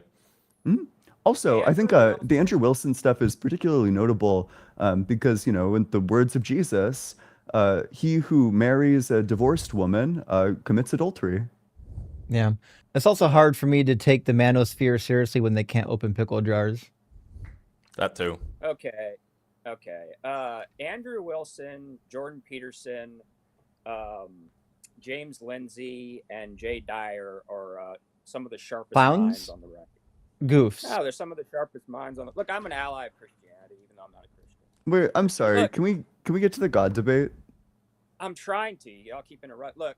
Sure. Do you believe that in general humans are inherently good or evil or neither, or because the Rousseauian view would be that man is inherently good, right? And the Rousseauian I don't think view is that where, I don't think that they're either. I think that you'll do what you're like raised to do. Okay, well, I believe in evolution, right? And here's something very important I learned from Jordan Peterson. But you believe in evolution? Yes. Interesting. Yeah. So Jordan Peterson described, I believe the lady who was working with chimpanzees, Jane Goodall, I think it was. She discovered that what chimpanzees would do, like a band of chimpanzees would go out and they would find like an isolated chimpanzee, and they would just tear it to shreds. And apparently Jane Goodall was hesitant to publish that. And why I'm explaining this is I believe that there's a real darkness in human nature. Okay. Maybe. So I probably agree with that. Yeah, so there is something in us that is very dark, and we have to have morality. Look, we're talking essentially about the id versus the superego. Okay, and the what? The id versus the superego, the Freud stuff. Freudian. Which is like 100 years out of date. Of course, we're gonna do pop psychology here. John, I remember not even. Weren't you on my live stream like a week or two ago doing the same bullshit? No. A couple of weeks ago, I tried to talk to you all about Michael Aquino, Aleister Crowley, Albert Pike, one-eye symbolism. You all don't want to do it. You won't engage it. So I tried something else. Because it's irrelevant. Yeah, because it's silly. Why is it silly? It has nothing to do with God. That me discussing people because ego isn't deistic. Ego isn't deist. Are you back to Freud? No. This was the argument you brought on my live stream that I shut down and eventually kicked you on. Say it again. What? You were trying to use pop psychology to point to a god, and it never connected, and I kicked you. So, do you have an actual connection? How you get from pop psychology to God this time, or? Are you sure you're thinking of the right person? I know exactly who I'm talking about. Yep. Okay, no, look, we talked briefly. Yeah, I talked to Blitz. You know, Dr. Blitz, you and I talked about MAGA for approximately 45 minutes. I don't know why I'm having such a hard time engaging with you all on this. We talked about. Oh, I'm the nice one. That's why. Well, also, Yeah, so you know, if you I'm still came here waiting with, for an like, argument. So, Go ahead. so we would have like a really good linear discussion where we would be talking about substance right now if your opening line was God exists because, and then you laid out like some sort of argument for God's existence. Okay. God exists because Lucifer exists. And Lucifer Prove it. exists because Prove that Lucifer exists. Please. The occult exists and black magic works. And this is what We agree that the occult exists, but we don't agree that black magic works. Can you demonstrate that to be true? Okay, so I can tell you a personal experience. To be clear, the answer is no. You can't demonstrate it to be true. All you can do is give what you think is a convincing anecdote. Look, Matt, I could be wrong. You know, I like to think that I'm right. Yeah, I didn't ask you if you could be wrong, though. I asked you, could you demonstrate that claim to be true? And it turned out the answer is like yes, no, or maybe. So which one is it? That black magic exists. That it's An real. argument for it. Sure, go give us an argument for why black magic is real. Okay, all right. So Michael Aquino, he founded the Temple of Set in 1975. Okay, he was a high-level military intelligence officer. Okay, he was an expert. So you're about to tell us the story. Psychological warfare. You said you can give an argument. This is a story. I'm getting there, man. Okay, he went to a. Ian, are stories arguments? Am I confused here? No. I mean, maybe in the continental philosophy tradition, but no. Among like serious people, Dr. We got a smile from Dr. Blitz. What I'm trying to get at is Michael Aquino did a reenactment in some German castle of like a Yahtzee ceremony. Okay. So are you telling me that black magic is real because I heard a story about some people doing black magic once? That's what it sounds like to me. Okay, let me try this. So the answer is yes. Yeah, that's what's happening. Yeah. It was just the first point. I got several of these. Y'all keep interrupting. John, this is why I kicked you from my live stream last time we talked. I don't know why. I'm not trolling. I'm trying to engage in good faith. I'm trying to. I wish you were trolling. It would make this much more palatable. Look, and this is what I was going to say before you interrupted me. Okay, I was talking to my friend about this. People just think I'm crazy. Okay, maybe I'm like Don Quixote. Okay? I can't figure out why. Don Quixote was we all know fighting him. Windmills, but he really thought they were giant. We all know him. So maybe. Okay, you know. Well, maybe not everybody did. So that's why. So you just think I'm crazy. You think my Well, I think that you have nothing. I think that you don't have evidence. I'm convinced at this point that you don't really have like a reason. Like you sound like a nice guy, like a person who it would be fun to like sit down and chat with. Unfortunately, we're running a debate show. I'm trying to debate you. You keep You certainly are not. You're trying to tell stories. I'm not trying to tell stories. You want to talk about Albert Pike? He wrote Morals and Dogma. You know what that is? That is in fact a story. That's not a. Oh my. Okay. Were you not just about to tell us a story about Albert Pike? It sounds like you were gearing up to do that. No, and now you're about to tell us a story about Aleister Crowley. Stories aren't arguments, John. Albert Pike wrote a book. Shout it louder. Maybe it'll work. Maybe your argument's better if you just shout it. I'm not sure. Well, you know, like last couple times I've been up here, y'all have told me my volume's low, so maybe I was talking louder for that. It actually is really low. Oh, it is low. Well, okay. So you just said I was shouting. Okay, all right. You were. I know. We can tell you're shouting, and your volume is also low. They can be true at the same time. Well, I don't look. I respect Dr. Blitz. I'm not trying to be rude here. Dr. Blitz is like, you know, Wile E. Coyote super genius. Okay. We actually debated this, Dr. Blitz. We debated IQ by country. What is this meta happening right now? Listen, if you want to fawn over Dr. Blitz, we get it. Who wouldn't fawn over Dr. Blitz? But we want to hear an argument. Yeah, come to the after show. We'll be giving him like the Chatterbait. Why won't you guys engage? I don't get this. Because you have nothing. We've tried to get you to actually give us an argument or evidence. You got nothing. All you Aleister have are Crowley like doing really bad black magic stories that don't butcher. actually connect to the claims that you're trying to substantiate. And again, this is why I kicked you from my live stream, is because we don't care about your stories. They're a bunch of fucking gay wads. Oh, there it Okay. is. Yeah. Why do you say gay wad like it's a bad thing? Is being gay bad? No, I believe in tolerance. It's just, you know, Okay, we're so run by being gay rotten. is not bad, but you're just insulted us by calling us gay? I just meant you're uncool. You're lame. Isn't that weird? Okay, so being gay is uncool? Well, you just lame. Apparently. They No, get not their own being fucking gay, like but- TV shows. Okay, how about this? You guys are jerks. Oh, I'm a You're jerk. left wing. Granted. You're left wing. Yep, I am left wing. Yep. Says the guy who was doing race realism on my live like 2 months ago. That sounds about right. I don't know. Yeah. It doesn't sound like I'm the jerk. Yeah, you told me race isn't genetic. All I was doing was saying things that were true. Oh, you definitely I'm don't sure, say things I'm that are sure. true. But see, this is you know what your religion on the left is? CRT and queer theory. That's your religion. A critical race college- theory? I college bet you is can't like even define what I bet you can't even define what critical race theory is, but also we're not about to get our live stream taken down because you want to dive into politics. So I'll tell you what, John, we'll give you I know you really want to tell a story about like Aleister Crowley or one of these other demonic worshiping entities. So go ahead, I'll give you a full 2 minutes so you can tell us your story, and then we'll tell you why your story doesn't actually result in God being real. Okay, so Aleister Crowley is doing. And he's gone. Cool. They didn't get it. Oops. I think my finger slipped. Godwin, thank you for the $2 super chat. Says, holy hell, the new unholy trinity is here. Hell yeah, that's what I'm talking about. Turns out, y'all, and by the way, we should actually probably, I don't know, maybe we should do something about this. I think we're nearing on 1 year. I know, right? When was our first live stream was December 15th is the first one that we have on. We deleted the first one because I said my full name on the first one. Oops. So our second live stream was on December 15th. We just need to rename the second one to call it episode 1. It'll be fine. Yeah. So I feel like we need to do something for our anniversary. Probably, yeah. I think so. Something special. It's coming. Wait, sorry. When is that?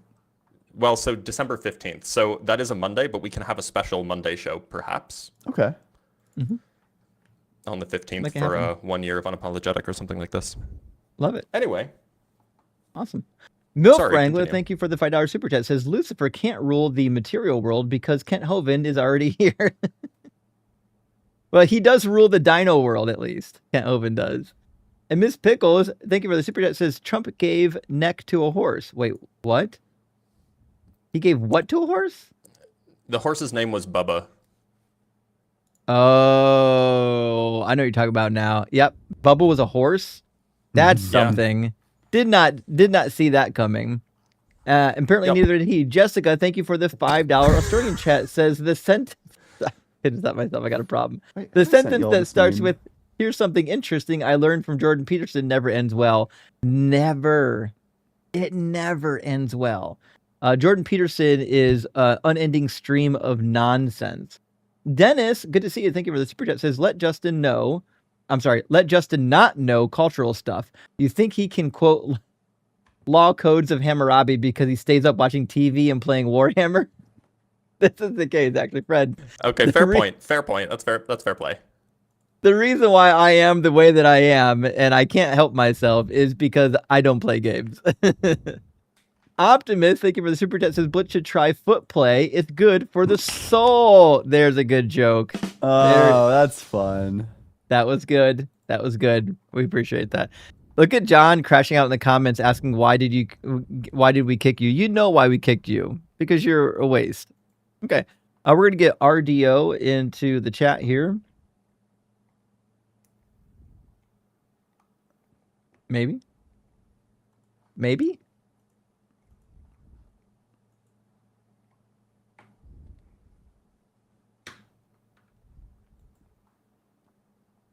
I don't think RDO is connecting. Okay, well, they're gone. Well, I guess we'll grab Breezy after that. Not Breezy, gosh. this Breezy, guy's- let's go. Not this guy. Dr. Blitz, your content love some of your content. You've grown that large of a following, so just want to salute you real quick. Based and science pilled? Yeah. Well, I can't compliment you. What? What? That's what based means. Based means based is good. Yeah, that's what I'm saying. It's good. Okay, I'm glad we agree. Okay, yeah, I just had a question for you, Dr. Blitz. Do you believe God is objectively not real? Do you mean, do I think the proposition God is not real is objectively true? Yeah. So I hold that propositions don't have objective truth. I don't think that propositions have objective existence. So like, I don't think that's true about any proposition. Although you could say it's some sort of like intersubjectivity in some sort of intersubjective sense that the proposition is false. Maybe the more charitable interpretation of the question, or like the more like the better interpretation of the question is, do you think the truth maker, do you think it's true, and do you think like the truth maker for it is objective or subjective? Oh yeah, in that sense, I would say that like there is no truth maker for that proposition. Basically, there is you're nothing saying that you makes don't that believe- proposition true, is what I'm telling you. Okay, and what evidence do you have for that? I mean, it seems like it's incoherent given the notion of a God being a creator and also a God being timeless. Okay, so you don't believe in any existence of God. Do you believe in any objective truths that we can observe? So to be clear, I'm a nominalist. I don't think that propositions are objective objects. So I don't know what it means to talk Okay. about objective No, truths. That's Do you fair. mean I'm like saying- actual? Do you mean like truths that point to physical things that actually exist? Because I'm then, saying, yeah, can I you would say that observe- absolutely there are do you physical believe in- things that truth makes certain propositions. Okay, so you believe we can observe certain truths that can't be untrue. They're objectively true. That's what I'm asking. If that's what you mean by objectively true, then sure. Okay, but God is objectively not real is basically what If you're that's saying. what you mean by objective, then yeah. Okay, great. Was that all? Oh, he left. Okay. Oh. That was weird. Yeah. Okay, well. This guy's like Don't ask nominalists about objective stuff, okay? He's like we gotta get you more rhetorically savvy. You know, somebody's gonna take that answer and make fun of you for it. They can make fun of me for it. I can be intellectually honest and I can buy bullets. Mhm. What, Not you me. think that 2 exists? Not Is that what I should be doing? Not me. It's time for me to inflate my ontology. You know, if my ontology leads me to a bad bullet bite, it's time to add more things. Based and intellectually dishonest pilled? Yeah, trading rhetoric points for parsimony. I didn't know that was a theoretical virtue. Yeah. Puny, is it Puny or Punny? I believe it's Punny programmer says, if God created Adam from dust, why couldn't he do the same for Jesus instead of a teen girl? This is actually a really good point. Like, we always have this idea that God can do anything, except he does things that doesn't make sense if he's all powerful. But kind of like theoretically, the reason why he was born of a virgin is because he would have been free from original sin, which comes from the consummation of the marriage. That's one sin, and also from the sin of Adam and Eve, because he doesn't come from the loins of Adam, which means he doesn't have the seed of Adam. And so you have like this pure entity. But if God really wanted to create a pure entity, you're right. He could just make him out of the dust of the ground and breathe life into him, and bada bing, bada boom, he's the second Adam. Done deal. No virgin birth. Optimus Rhymes says, so is Trump's favorite verse Ezekiel 23:20? That seems to be the case with the the emission of stallions and the members like a donkey, if I remember correctly. Make sure I get it right. I don't want to misquote this Yeah, insane passage. I think that this is the one. And she lusted after her paramours there, whose members were like those of donkeys and emissions like that of stallions. Yeah, that seems to be Trump's go-to verse, I would imagine, from what we can tell from the Epstein files. Well, let's get, it looks like Hambone Jam into the conversation. Hambone, welcome in. Are you at least 18, and do you believe in God? Hambone? Why are people using Hambone. OBS? to go into a live stream. I will never understand this. Well, to be fair, I'm Hambone. doing that. But you're hosting though, and you've That's got true. a background. Hambone, if you've got hardware hooked up, nobody can hear it. Or see it. Yeah. Oh, this is the same person that came earlier. Okay, are you A live stream. I will never understand this. The Can you bad hear me? audio. Yeah. You got me? Yeah. The audio sounds better though. Okay, yeah, I figured out how to fix it. I had chorus on. All right, so what's you up, had guys? chorus How you mode doing? turned on? Yeah, there was a chorus I didn't see that was turned on. Yeah, that definitely do it. Okay, so Hambone, where we leave off? Are you at least 18 and do you believe in God? Yes and yes. All right, and which God do you believe in? The one true God. There it is. Which is who? Yahweh? Is that what they call it? Gotcha. So you're Jewish. No. Oh, so you're Christian. So you're Muslim? Oh, I'm a bad Catholic. Remember? No, I don't remember. Sorry. Okay, so you're a bad Catholic, a lapsed Catholic, non-practicing Catholic. Fair enough. So, what would be a good evidence or a good argument for the God you believe in existing? So I think, well, it's hard to prove, maybe even impossible to prove the incorporeal to exist at all. But you kind of have to see it as like a duality, I think. So like, but if we don't believe that it exists, why would we accept a duality?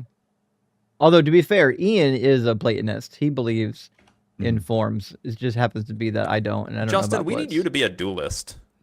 Maybe. Then we'd have all three bases covered. No, don't. I'll read up on dualism and see what we can figure out.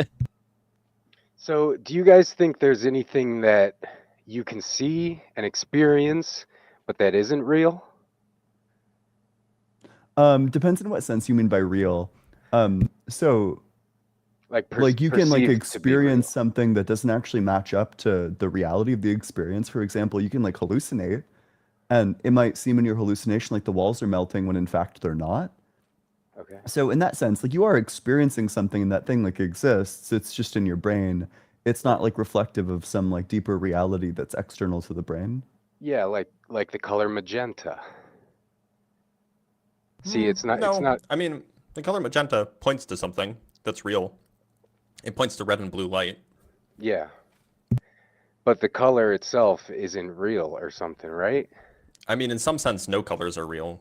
I don't really know what the question is asking. Like, when you say real, do you mean like it exists? Like, I think there's certainly some sense in which magenta exists. Yeah, so there's some gray area or magenta area in the term real itself, right? Yeah, there's like fictional existences and like non-fictional existences. Do you think I magenta's think fictional? I'm probably inclined to say that it's non-fictional, that it has like a real ontology present in like a specific wavelength of light. No, magenta doesn't explicitly. That's why he's bringing it up. So is it like a combination of two? Yeah, it's red and blue. Gotcha, sure. Red and violet. I mean, you could just say that it has conceptual existence, and that concept is realized as some sort of brain pattern, for example. Right. So can God exist conceptually? Oh, yeah, he could Yeah, exist sure. as like a fictional character. All right. Yeah, See. same way like Voldemort does. Like an imaginary, yeah. Yeah. Okay. So is magenta imaginary? I don't think I'd say that. It's conceptual. But it exists only in your head, so it's like. Well, yeah, but so does red. Or like chairs. Right. Yeah, it's all just vibrations, whatever. I'm gonna so- have a stroke. I hope not. That wouldn't be. That's any actually not good. funny. One of my wife's friends had a stroke You recently. think Never the mind. color magenta is a vibration? Yeah, colors are vibrations. That wasn't my understanding. Yeah, they're oscillations in light. Well, magenta specifically isn't. Yeah, there are two Right. different oscillations interweaving. It's with two. each It's other. two different wavelengths of light. Yes. Yeah. So, okay, that's far away from God. So, so it's kind of like it's a fool's errand to prove the incorporeal, right? Because I it's couldn't not. agree. No. Yeah, I think there's some incorporeal things that you can prove. Like, for example, I think numbers are real. And I Like think a that fool. demonstrate. Yeah. So if numbers exist, then they exist necessarily. All possible numbers possibly exist. Therefore, all possible numbers actually exist just via the S5 axiom. I kind of think only one exists. Only the number one. Everything else is just confabulatory. You know what I mean? What? I agree. Everything else is confabulatory. Yeah. See? Because you can't have two of the same thing. You can't have really two of anything because they're going to differ in some way, right? What about two electrons? They're two different things. They're not different though. They're fundamentally indistinguishable. Oh, they're the same type. Yeah, they're in two different places. You can have two of the same type of thing. Okay. So yeah. All right. Regardless of that, so I'm just a simple seeker on a spirit quest to discover what doth life. What, You know what I doth light? Sorry, one more time? What doth life? You guys ever seen Xavier Renegade Angel? Fuck no. You got No. to. Oh man. Okay. Have you ever seen Deep Space Nine? Nah. Oh, okay. Bummer. Is that what is that? Is that a show? Yeah, it's a show. Is it pretty good? It's excellent. But I brought it up because I thought we were just bringing up random shows that are unrelated to the conversation. Okay. All right. So, you guys got a question for me or something? Yeah. No. What's the evidence? Okay, evidence, right? Well, I mean, I'm a fool as any other kind of guy out there. So I mean, if God, if you found part of God, what, like, how would it prove to you that is part of God? Like, if you just found God's hand just buried in the dirt somewhere, how would that be proof to you that that's part of God? You would need to do the additional step of demonstrating that it is God's hand. Like, it could just create whatever. I guess, Well- like, certainly that would do it. No, that would just prove that that hand is a magic wand. It wouldn't prove that God is real. I Yeah, suppose. like, But presumably at you would that have point, I no would start way. I'd believe in, like, supernatural things at that point. Yeah, definitely. So, supernatural. You guys don't believe in anything supernatural, right? It depends what you mean by supernatural, but Well- probably not. Would you ever do a Ouija board? Those have. things are, like, giga fake. They don't work when the people are blindfolded, by the way. Yeah. When they're blindfolded. Yeah, Yeah, look up Ouija a boards don't video of work. look up video of people doing a Ouija board when everyone's blindfolded. The But little they thing do. goes to random places. So they do work when they're not blindfolded? Yeah. Yeah. So you do believe in magic? No, No. people are No. moving them. It's groupthink. But they're not moving them when they're not looking? They're When they're random not can't movements spell that it are out. uncoordinated. Yeah. Would you ever try one? I just Sure. told you I have. How'd that go? It didn't move because everybody in the room was honest. So you have to be dishonest for it Yep. to work. You have to be Or- susceptible or to a the power of teenage girl. persuasion. Yeah. I disavow. Disavow what? Dr. Blitz's vile comment. And I if resent somebody that. decides to cancel Dr. Blitz, let it be known that I disavow. Ian, would you Let it be do, known I got this idea from Ian. Right. Listen, Hambone, Bringing you down with me, buddy. you're a nice guy, but it doesn't sound like you actually have an argument No. for your worldview, and that's fine. No, I'm trying to. But I'm trying we to build we up do an need to get argument. somebody who has an argument for their worldview. Write it down on a scratch pad and come back. And No, I then got we'll it. talk I got about my it, okay? whole. I got my whole spreadsheet flowchart right here. I'm sure you do. You're also a liar. We're gonna get our next guest in here. I think it's gonna be Forrest Dumps. User has a question though. Says, can I hear all your counter arguments to the justification of eternal hell? Like when they say it's okay because a crime against an eternal being. Well, this is useless. It's meaningless. A God's punishment. impassible. That's bullshit. You can't affect God. He's outside of time. He can't change. The fuck? In what way can you commit a crime against a being who is literally unaffected by everything? Yeah.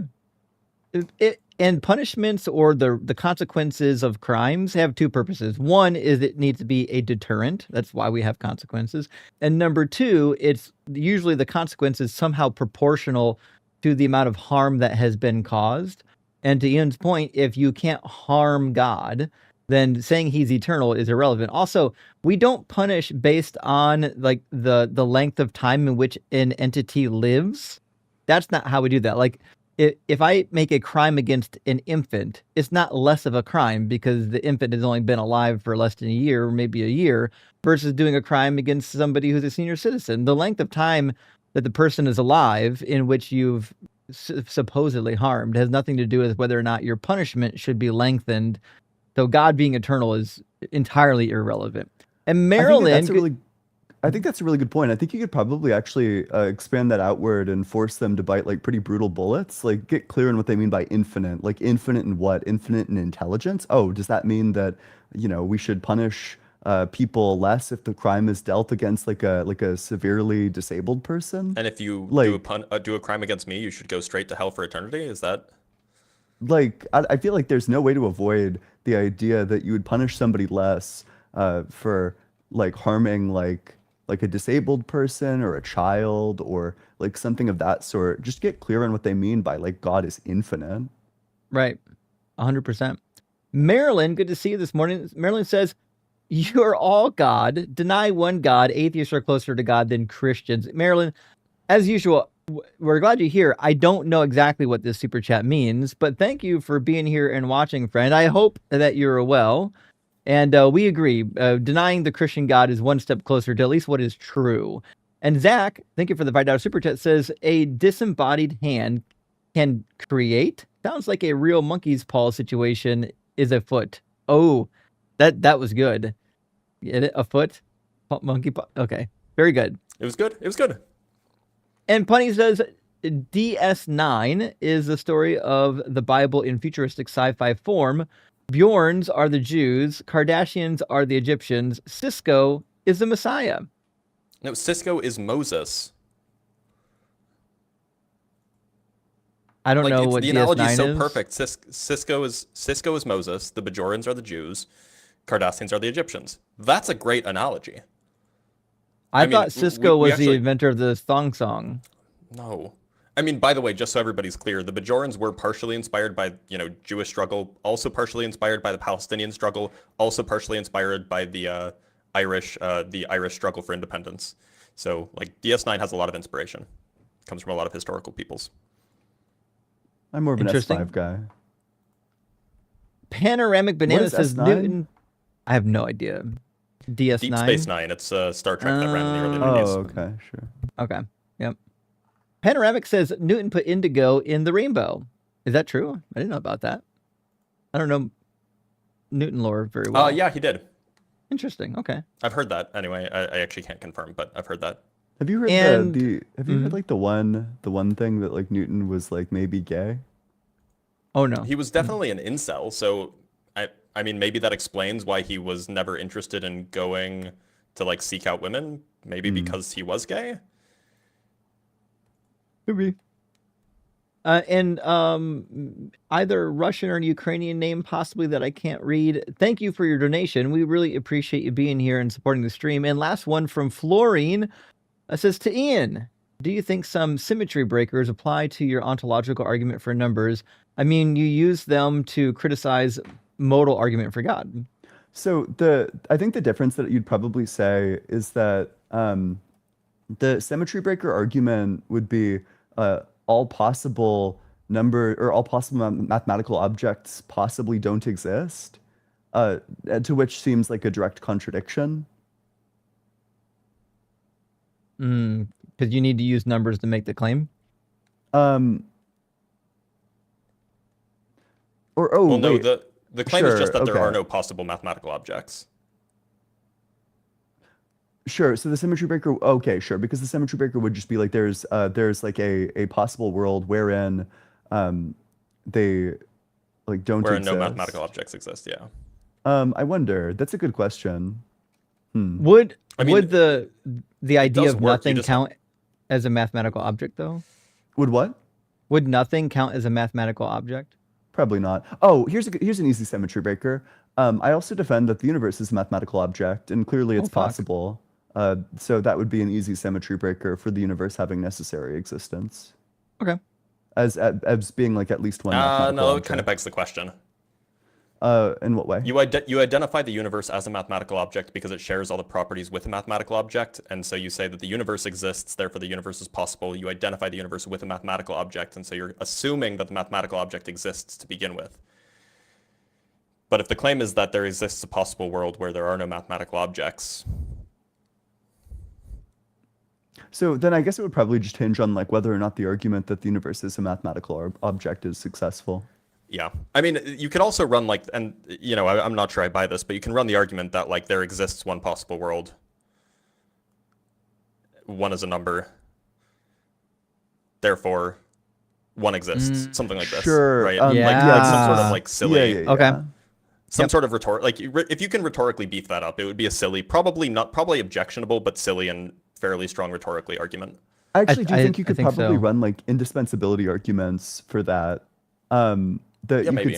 could say like it's indispensable with respect to like the facts that are true of this world that like numbers exist, because in this world where no mathematical objects exist, there's 0 possible worlds.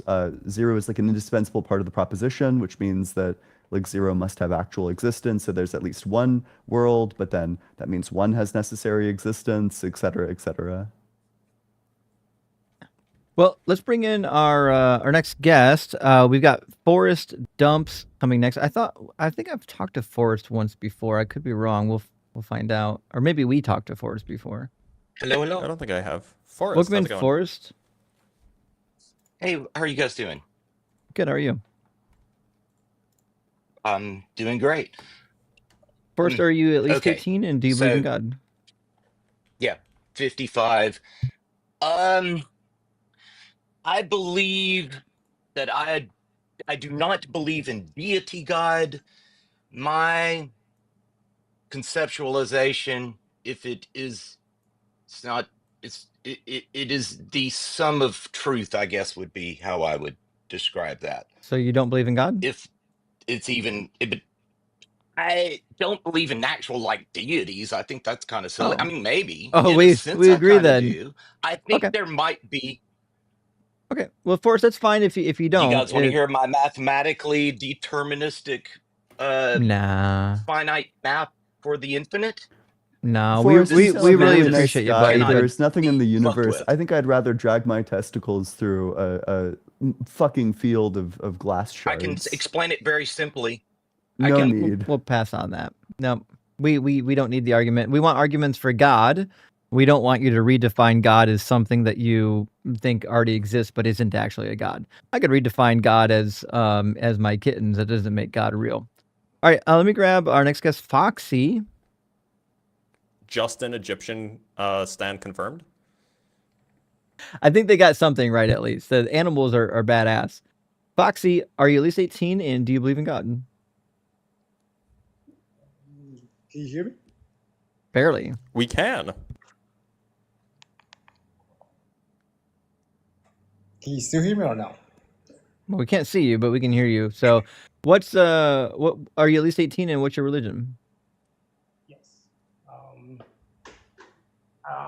I'm at least 18 and I don't really have religion. But do you believe in a God? That's a hard question, but let's just say in this case I do believe. Well, I'm not asking you in this case. I'm asking in real life. In real life, do you believe in a God? I'll say yes. I mean, you sound skeptical. It sounds like you're just trying to play devil's advocate. We're just asking in real life, yes or no, do you believe in a God? Because it sounds like you just want to say yes so you can argue on the stage. Did you hear him? I didn't hear him. You hear me? I did not. Yes, I do. Awesome. And it's not a specific God, it's a generic God?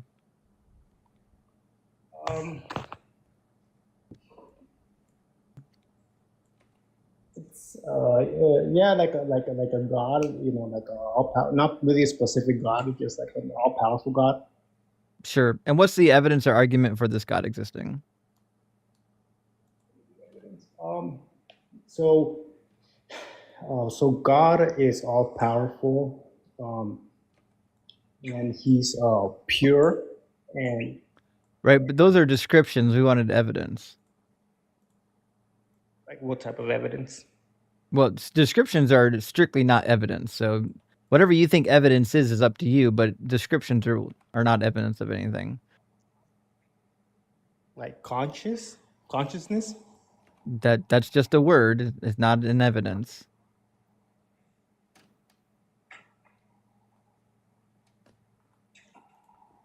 Can I ask a question about consciousness? Why do you gander God gave us all these cognitive biases?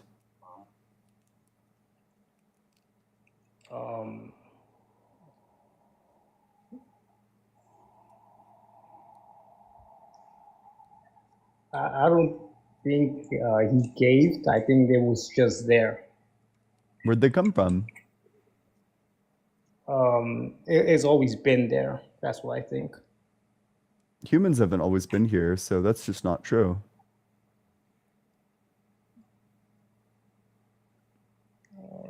Where do you think it come from? I think it comes from evolution. Okay. Okay. Well, listen, Foxy, you don't have an argument for your God, and it sounds like you don't even know what your God is at this moment, which is fine.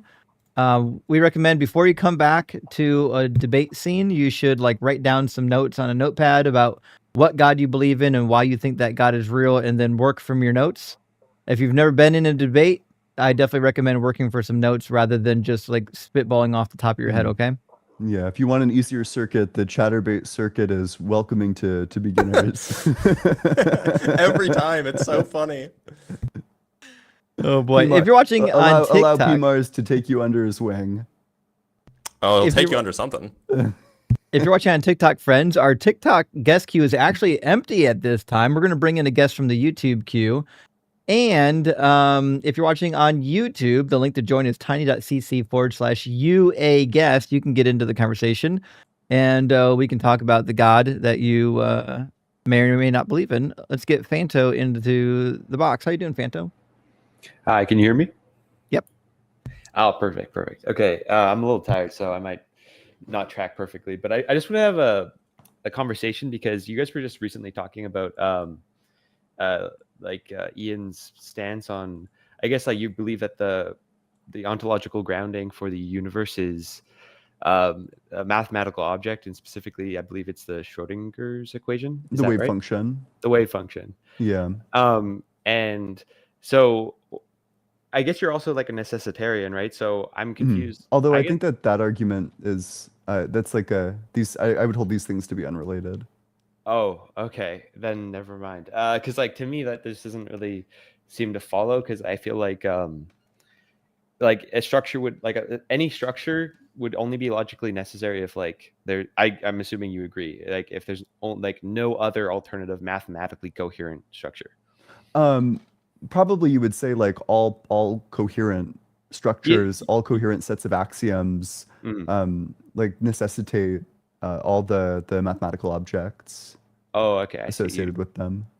And so you don't take it as like a defeater that if the Hamiltonian had like a different constant or mass or like symmetry or interaction at all, that it would like be, like basically not logically necessary because it could just be a different universe, basically. I should clarify, I think all the possible ones exist. So if what I'm saying is correct, if the worldview is correct, and indeed the universe is a mathematical object made necessary by the fact that all mathematical objects exist, then it would just follow from that there's like another universe or like another wave function that also exists that just evolves according to like a different Schrodinger equation. Oh, okay. Wait. So then you think that there's like a plethora of potential universes? Yeah. Okay, but then all based off of whatever that object is, it necessarily follows whatever like basically if whatever that truth is, it will just like follow from that what the universe is necessarily. Yeah. Okay. Yeah, that the universe is identical to the wave function in my view. Okay. Anyways, I just wanted to get that clear just because I felt like before I moved on to like my argument for God, that also like we had Dr. Blitz on, because I was gonna join your live like the other day, but then I feel like Dr. Blitz, when we're talking about these types of things, could have like because I don't know a lot about physics, and so I just wanted to have someone here that could actually fact check us when we're having that conversation. Okay, so essentially I wanted to give just like the the strong fine-tuning argument for God, and specifically that basically any physics that's life permitting is just would you agree that any physics that exists that is life permitting is only a tiny region in the possibility space? Any the space of possible life permitting physics is just extremely tiny. I think it depends, or actually, Dr. Blitz, you would be the better person. So it depends on what you mean. If you're saying the space of logically possible or perhaps conceivable parameter space, then sure. But if we're talking about physically possible space, then it's not clear at all. Yeah, that's what I mean. Is conceivably possible, right? So yeah, but conceivability doesn't imply physical possibility, right? Sure, but I guess what I guess my argument would just be that is Justin good? I can't see. I think so. I can only see one person. Oh, is he trying to talk? He's fucking phasing in and out of existence on my end. Oh, on mine, I look like I'm phasing. Yeah, so is Blitz. Is my mic working? Hello? Hello? Is it me? Can you guys hear me? No, I don't think it's you. It's definitely something weird is happening on my end. I think the Video Ninja server is acting funny. Can you guys hear me? Are y'all running your VPNs? I am not running a VPN. No. Blitz, Justin? I'm running mine. I don't think it's that. I think it stopped. I think it's fine. I think we just had to momentarily slow down. We're good. We're good. Over the internet. Oh, okay. Is it better now? It said there was 42 dropped frames. So I think we had a momentary blip. Can you guys hear me? Yep. We can hear you. Okay. Sorry. I just my bad. Okay. So, just basically, if we look across the space, you kind of probably already, you guys know this argument, but across the space of all possible values for strong, weak nuclear forces, electromagnetic coupling, all that type of stuff, it just seems that the set that permits, that we have stable matter, any stars, basically, how we imagine, the Earth coming together, right? And then all of those things that would follow from that is just incredibly narrow. And so it doesn't seem like well, it's narrow conceptually, but we don't know if it's narrow, say, physically.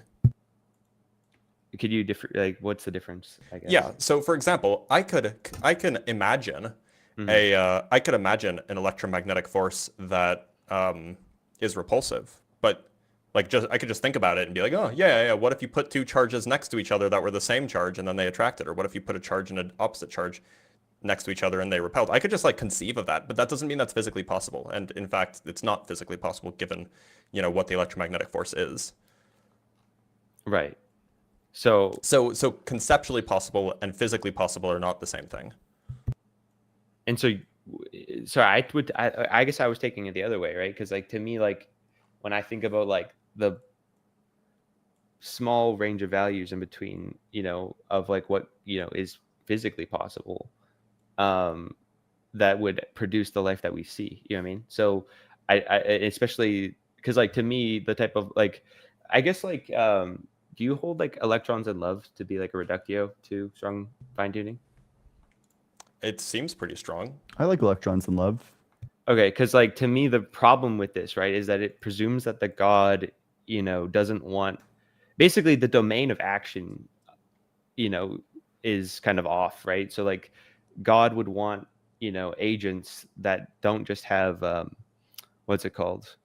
Qualia or qualitative states. They would want actually an agent that is capable of having free will. Yeah, it's not free will. And right, electrons and love. No, I'm aware of that. But the free will would entail, in my opinion, and I think this is just kind of trivial, right? But basically that free will of the electron would entail that what's it called? Basically, their domain of action, in order to have free will, would logically necessitate that they would be able to basically choose to not exist, right? And so if all basically matter could just choose not to exist, then basically the ontology of the universe that God would have created, would just be able to undo itself, right? And so God would basically want to create a being that has a domain of action separate from the actual fine tuning of that ontology. I'm confused as to why God couldn't imbue the electrons with love, with just like the capacity to will themselves into non-existence. So what do you mean by that? Because to me, that's what I mean. Is like if he could have, right, but then he would be going against his own nature, right? Because his nature is to create, right? So he wants to create basically and substantiate ontology. I right? think I must not be tracking. I thought what you just said was that specifically what he wants is for things to have the ability to will themselves out of existence. No, that's the exact opposite of what he wants, rather. Oh, well Yeah. then just why not create electrons in love and just don't give them that ability? Also, I mean, he gives us that ability, right? We're able to take our own lives. Okay. I guess I might have misspoke. I guess what I'm trying to say is that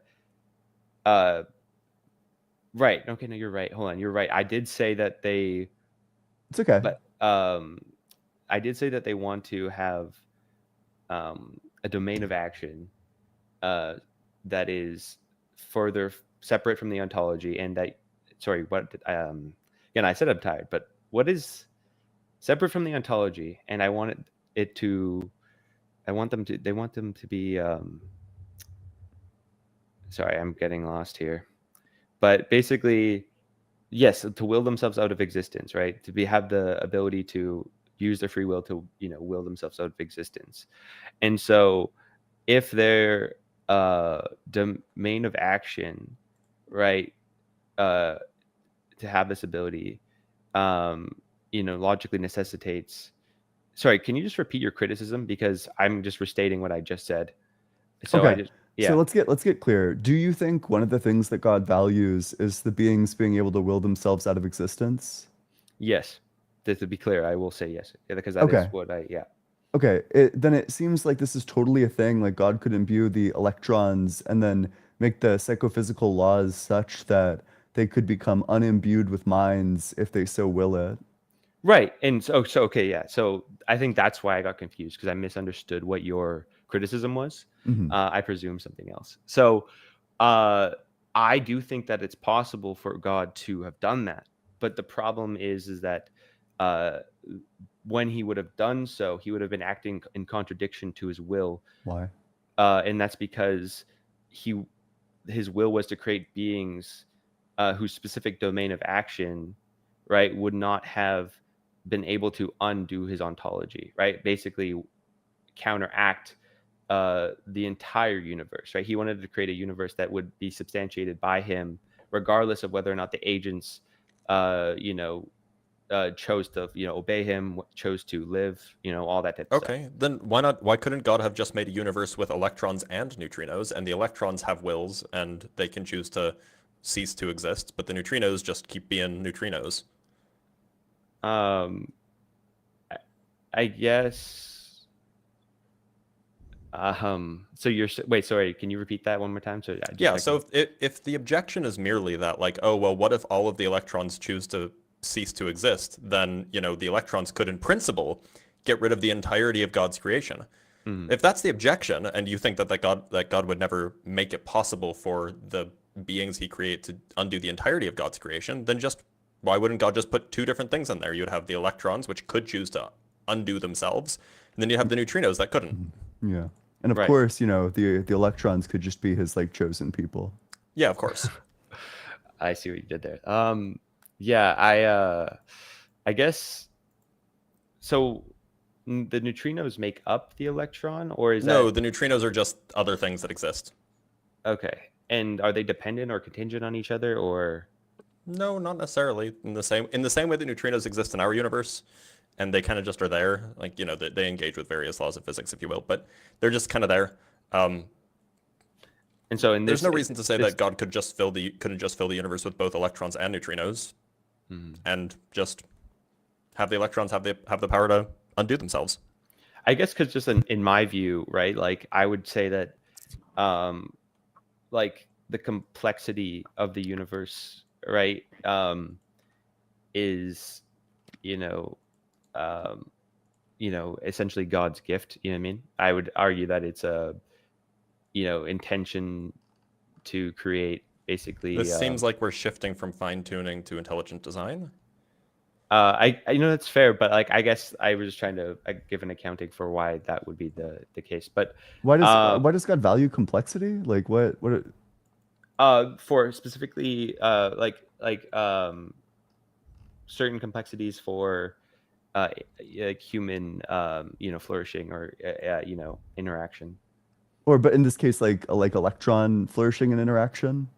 Yes. Because you could just bake all that complexity into like specific psychophysical laws. Like you could just have it such that if you're at like a specific distance from like another electron, then some sort of like mental effect happens, and he's just like programmed in specific effects for a variety of ranges.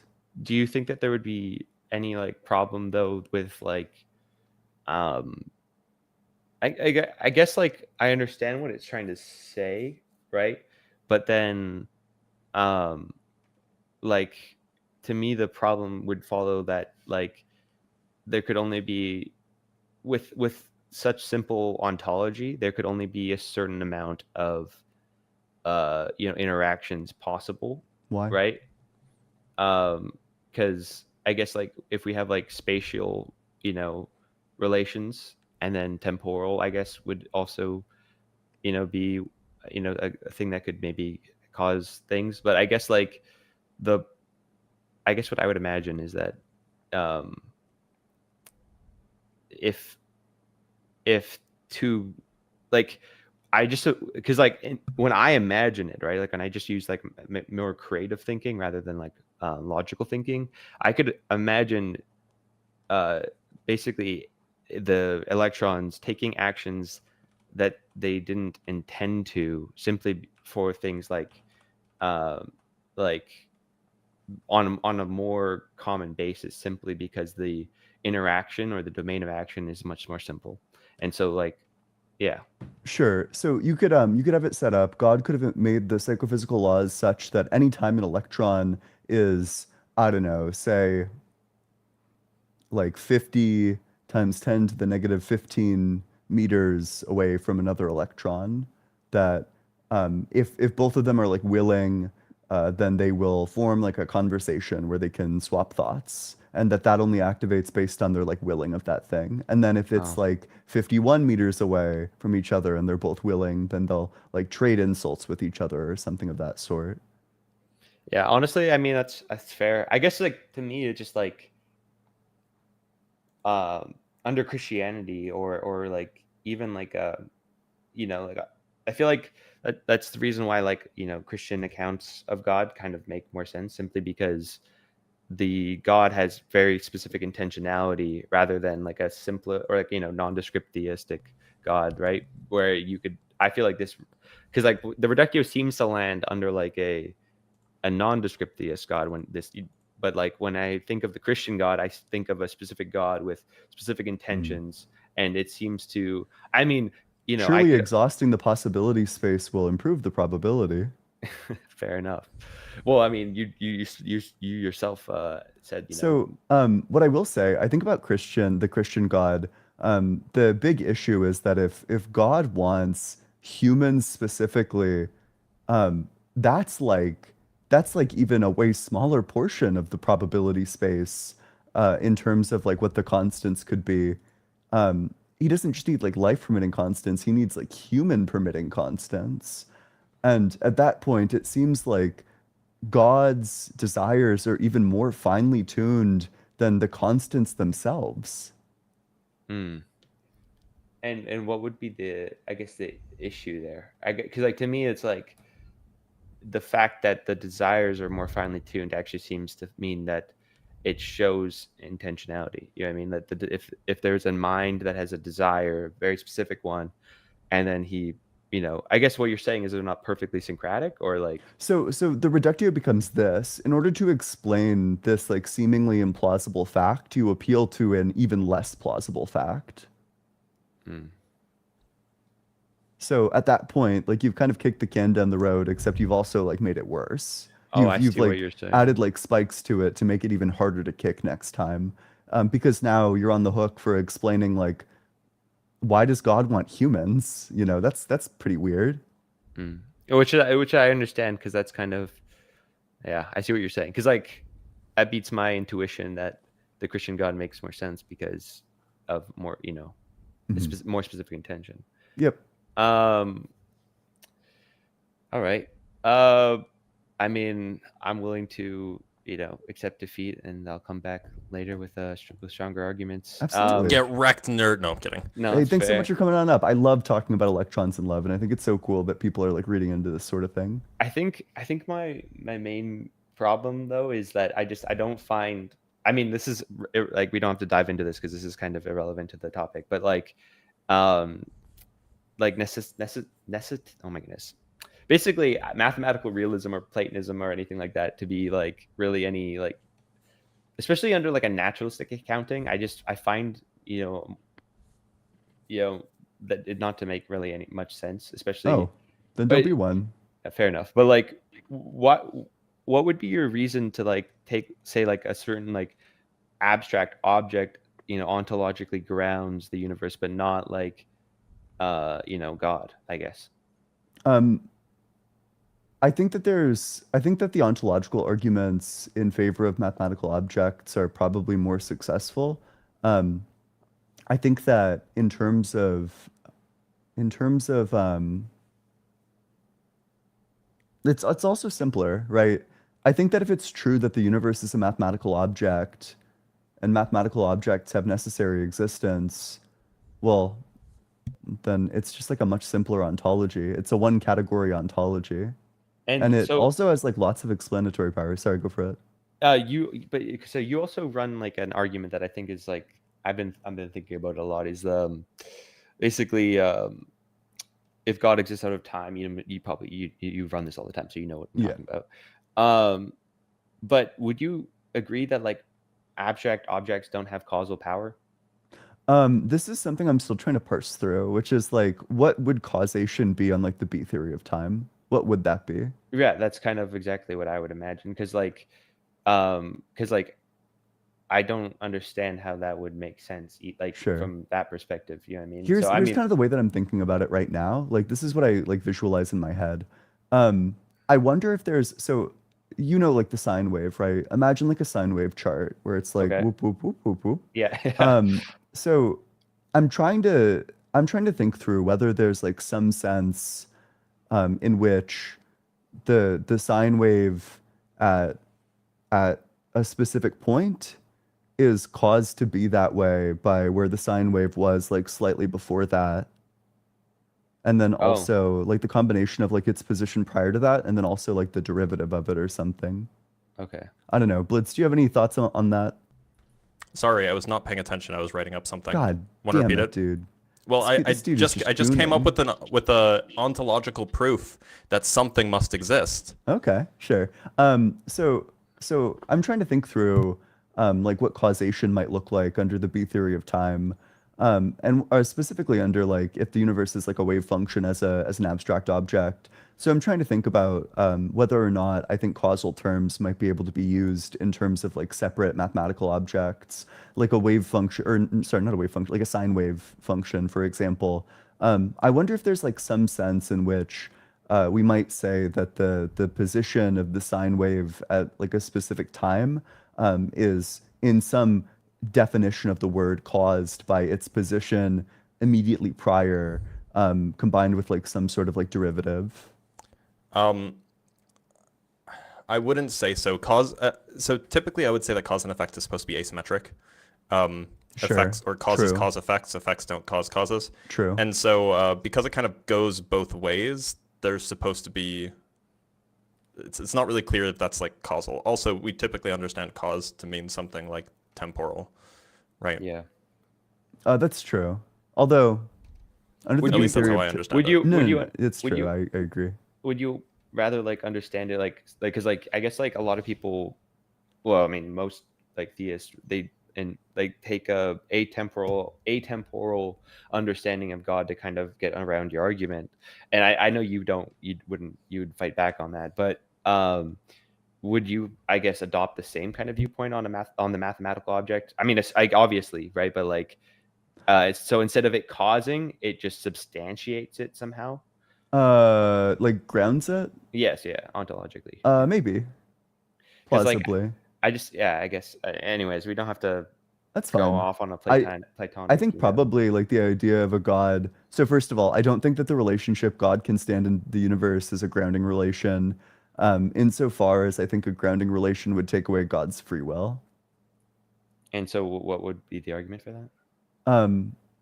So God is presumably eternally in like the same state. Right. And that this state is sufficient for the production of the universe. Well, that just means that the universe has been like timelessly, eternally produced. There is no like choice in the matter, because if there was ever like and the time words get like weird, I think this is like a good indication that the atemporal God is incoherent, but maybe in like some sense of the word, we want to say like, if there was ever like some choice to bring the universe into existence, that this is like, like that doesn't seem possible. I guess what you're saying is that choices themselves are temporal, right? Well, it seems like eternally the universe would just be grounded, like it would just eternally exist, which means that it was never chosen. If that makes any sense. Is it because like in the way that I'd imagine it is like there are many possible worlds and he chooses to substantiate one. And that's what is happening, you know.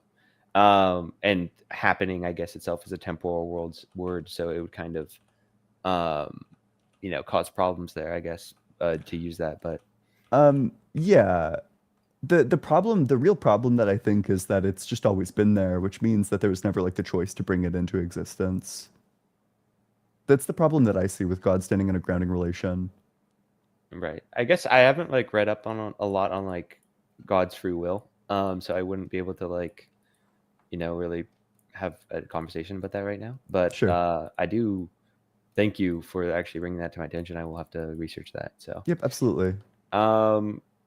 And yeah, I actually really appreciated your like electrons and love rebuttal, because I just felt like, so just to to kind of recap real quick. So the neutrinos would basically cause it so that there exist two entities, right, where the universe still exists, but one of the ones with the will could you know, pop themselves out of existence, have that free will, and you know, there's still ontology to the universe.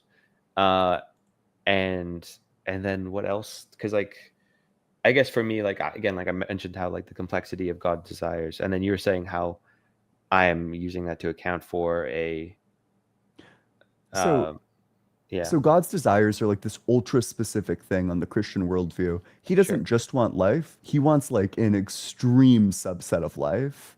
He wants humans. He wants this one specific type of life. So let's say like the life permitting constants are narrow, the human permitting constants are even narrower. So kind of just like this brute fact, Christianity posits that God desires this extremely narrow thing. I see. And so it's saying that it's even more improbable. But I guess like the reason why, you know, Christians would accept it is just because we say that, you know, it basically, I guess, is a tautology that since he substantiates the universe and says, I want this to happen, it happens, right? Sure. But then it's just not an explanation, because then his desires are extraordinarily finely tuned. Sure, I guess. And obviously then that would require, for me to make an argument from that, I guess it would require me to actually You need to explain like the unique thing about humans. Yeah. Oh, okay. That by something unique, do you specifically mean like a quality or property of Yeah. humans that is makes them necessary, I guess, or makes Just them like a quality of humans that couldn't be gotten from a different form of life. I see. Like something that God values, like non-arbitrarily, that he can only get from humans. Because like to me, like the human domain of action, right, seems the reason why he created us this way, right? Basically, we're, we have a a space for us to create, live our lives and, and try to prosper.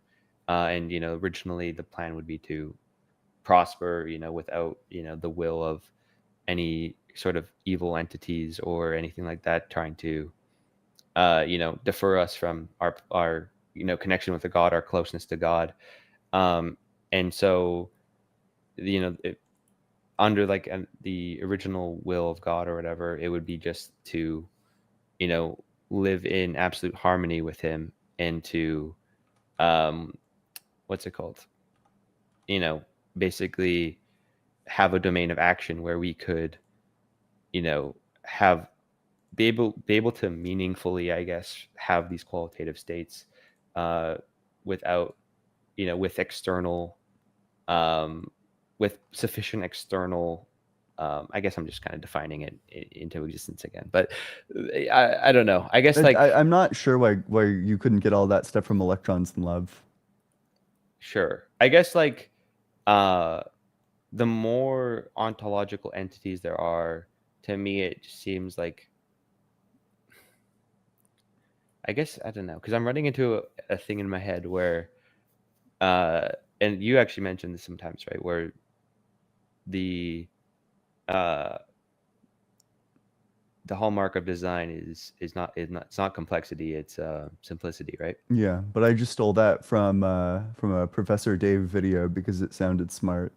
Okay. I also don't think it's true, by the way. Oh, okay. Because like the hallmark of design is a designer. Oh, I see. Because like right now I'm just thinking like obviously like I guess I don't know. Anyways, I am rambling obviously, but I appreciate being brought up, and hopefully I can come back and have a Yeah, thanks for being here. We should let you go though because we have some super chats. Also, I have a new ontological argument that demonstrates the necessity of physical objects from a physicalist worldview. Get wrecked. Get wrecked, Tag. Also, sorry, Blitz. Okay, wait. I don't think Tagger's gonna be smart enough to reject P1. No, this isn't a tag rip. I guess it's it's actually meant to be kind of a parody of contingency kind of things. Okay. There's like an entire philosophical school of thought called metaphysical nihilists that would reject P1, by the way. That's fine, but if they think that, well, metaphysical nihilists think that nothing exists, right? They think it's possible that there could have been nothing. Okay. Well, it would be interesting if I don't think that contingency arguers would say that that's the case. Probably. Because I don't know. I haven't looked deep into the arguments. I think that it's like a contentious claim. It could be. Anyway, I threw this together, but we can talk about it later. Yeah, we have some super chats, Justin. Yeah. Kane, thank you for the $2 super chat, says, the only Star Trek for me is 7 of 9. Is that the best series? 7 of 9 is a character who wore a cat suit for the entirety of the show, and it probably caused her back pain. But we have 7 of 9 to thank for Obama getting elected president. Oh, interesting. So like, no actually, thanks to factually, 6-7. that's a real thing. Okay. The cat suit giveth, and the cat suit taketh away. Possibly Nowlis says, poor Fanto riding away in YouTube guest box. We kept him there for a while because we've talked to Fanto before, probably twice before, and we tried to bring up new guests as often as possible. Only because, to be fair, the audience gets boring hearing the same guests over and over again. But like, if you're willing to wait it out towards the end of a stream, we're certainly happy to bring you up. It's just that we have to prioritize new people. It's we're here to serve the audience, And Optimus Rhymes says, last comment, when did Song of Solomon go from being two people that love each other to Solomon being hard for Jesus? Congrats on a year of blasphemy.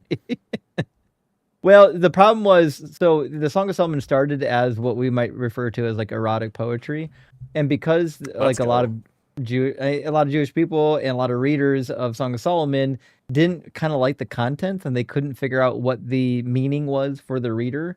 It had to get spiritualized. So now it's an abstract love poem, and you're trying to figure out, well, what does this mean? Is this an allegory for the relationship between God and man, or is it about Yahweh and Israel? Like there's all sorts of abstract ways to look at it, but the reality is, like in history, it probably was just an erotic poetry Solomon between was two horny. entities.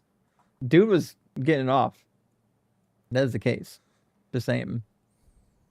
But the reality is though, like there is quite a bit of literature on like how the Jewish people saw that literature, and they were divided. Like there's no unified opinion on how to read it. And Sean says, Justin, how much money have you made off the schism? Inside job. Listen, you've heard me say this over and over again. There's no schism. I am not pro schism. That being said, a lot of people want to super chat to keep the schism going. So much so that they're keeping the schism going on a channel that doesn't have a schism. It's not even part of the Well, we do. schism. We have a YouTube and TikTok schism. Oh, fuck. And currently YouTube's winning, by the way. Just saying, TikTokers. There's no schism. Smartest move ever. Love you guys. Well, thank you, Sean. I appreciate that. And it's been an interesting ride trying to navigate the schisms. Now I know what it feels like to be like a religious leader over many thousands of people, trying to calm their many factions and unite them. It's almost like there's no way you could have a unified kingdom. You created the schism, Luther. I did no such thing. Dalton/Duncan created the schism. That's another story for another time.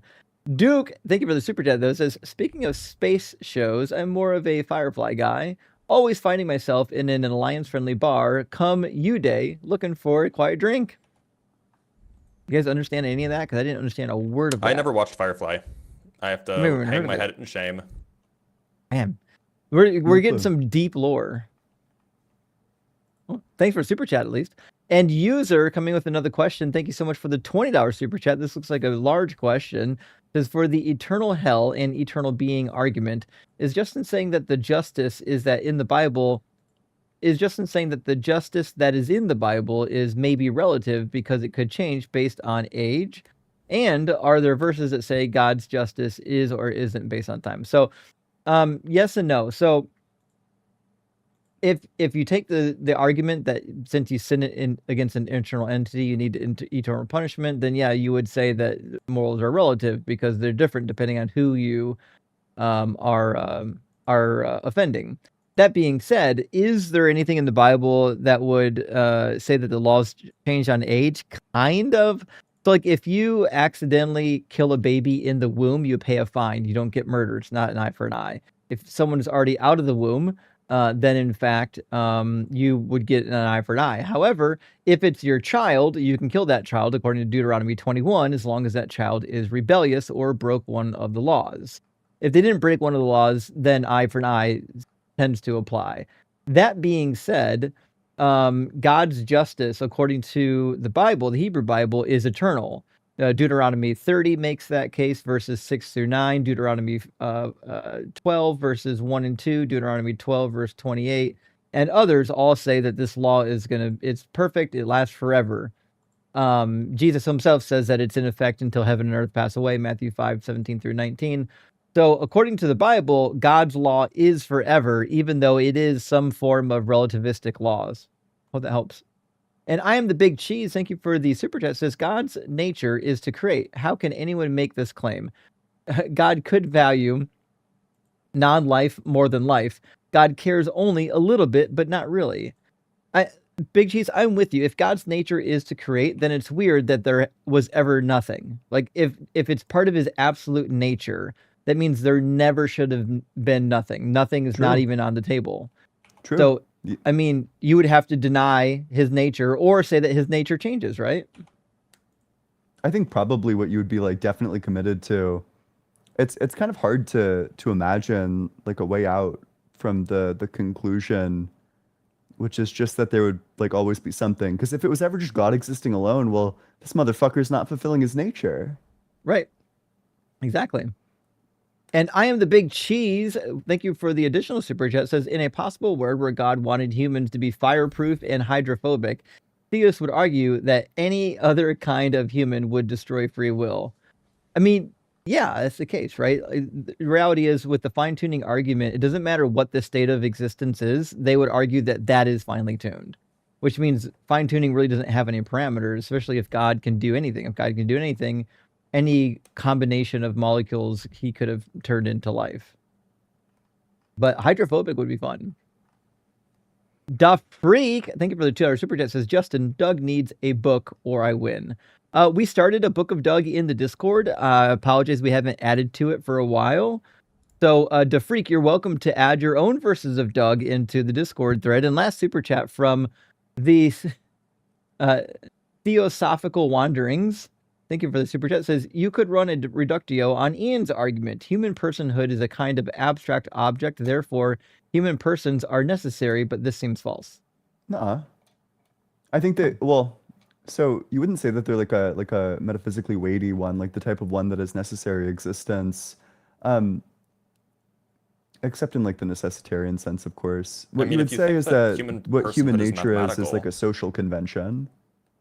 You would still, you can still hold that there's like different objects that have like different levels of like weightiness to them. Like in my ontology, you would say like the number one exists in like a way that is true even beyond like human social conventions. Whereas you'd say like the daiquiri has like it has like purely social conventional existence, you know. Absent humans, there would be none of this. And to be clear, actually, from your worldview, it does follow that human persons are necessary, as they are necessarily part of the wave function. The wave That's function true. necessarily exists. That's true. I agree with that. Probably what I would say is that it has like the ontological composition of like the human person, like that essence is like a social essence. Yeah, I think that you would want to say that something like the part of the wave function that we call human personhood is an arbitrary delineation of or separation of pieces of the wave function from one another. Yep. Something like that. Yeah, exactly. Like the ontology of this is going to be like the sort of thing that exists within our brains. Fair enough. Well, listen, friends, I think that's the end of our super chats. Thank you so much for being here. We really, really appreciate it. We'll be live not next week because of the holidays, but the week after we should be live. It's possible that we might be individually live at some point over the holiday weekends. I don't know what the two below me are doing. I won't be live. But are any of you two going live today? Yeah, I think I'm probably gonna get like a video to post wrapped up, and then I'll go live. Hell yeah! I will not be live, but I might just hang around and maybe I'll crash Ian's live or something like that. Yeah, heck Awesome. yeah. Hopefully we'll get like a bad fate scumbag, and then we'll. Yeah, Ian will be live. I'll be live from 5:30 to 7:30 on AXP. If Ian is still live, I'm gonna go over to Ian's live after AXP. So make sure we're supporting all the creators in the community. We really appreciate all the super chats, all the members, everyone who shared, liked, and commented the stream.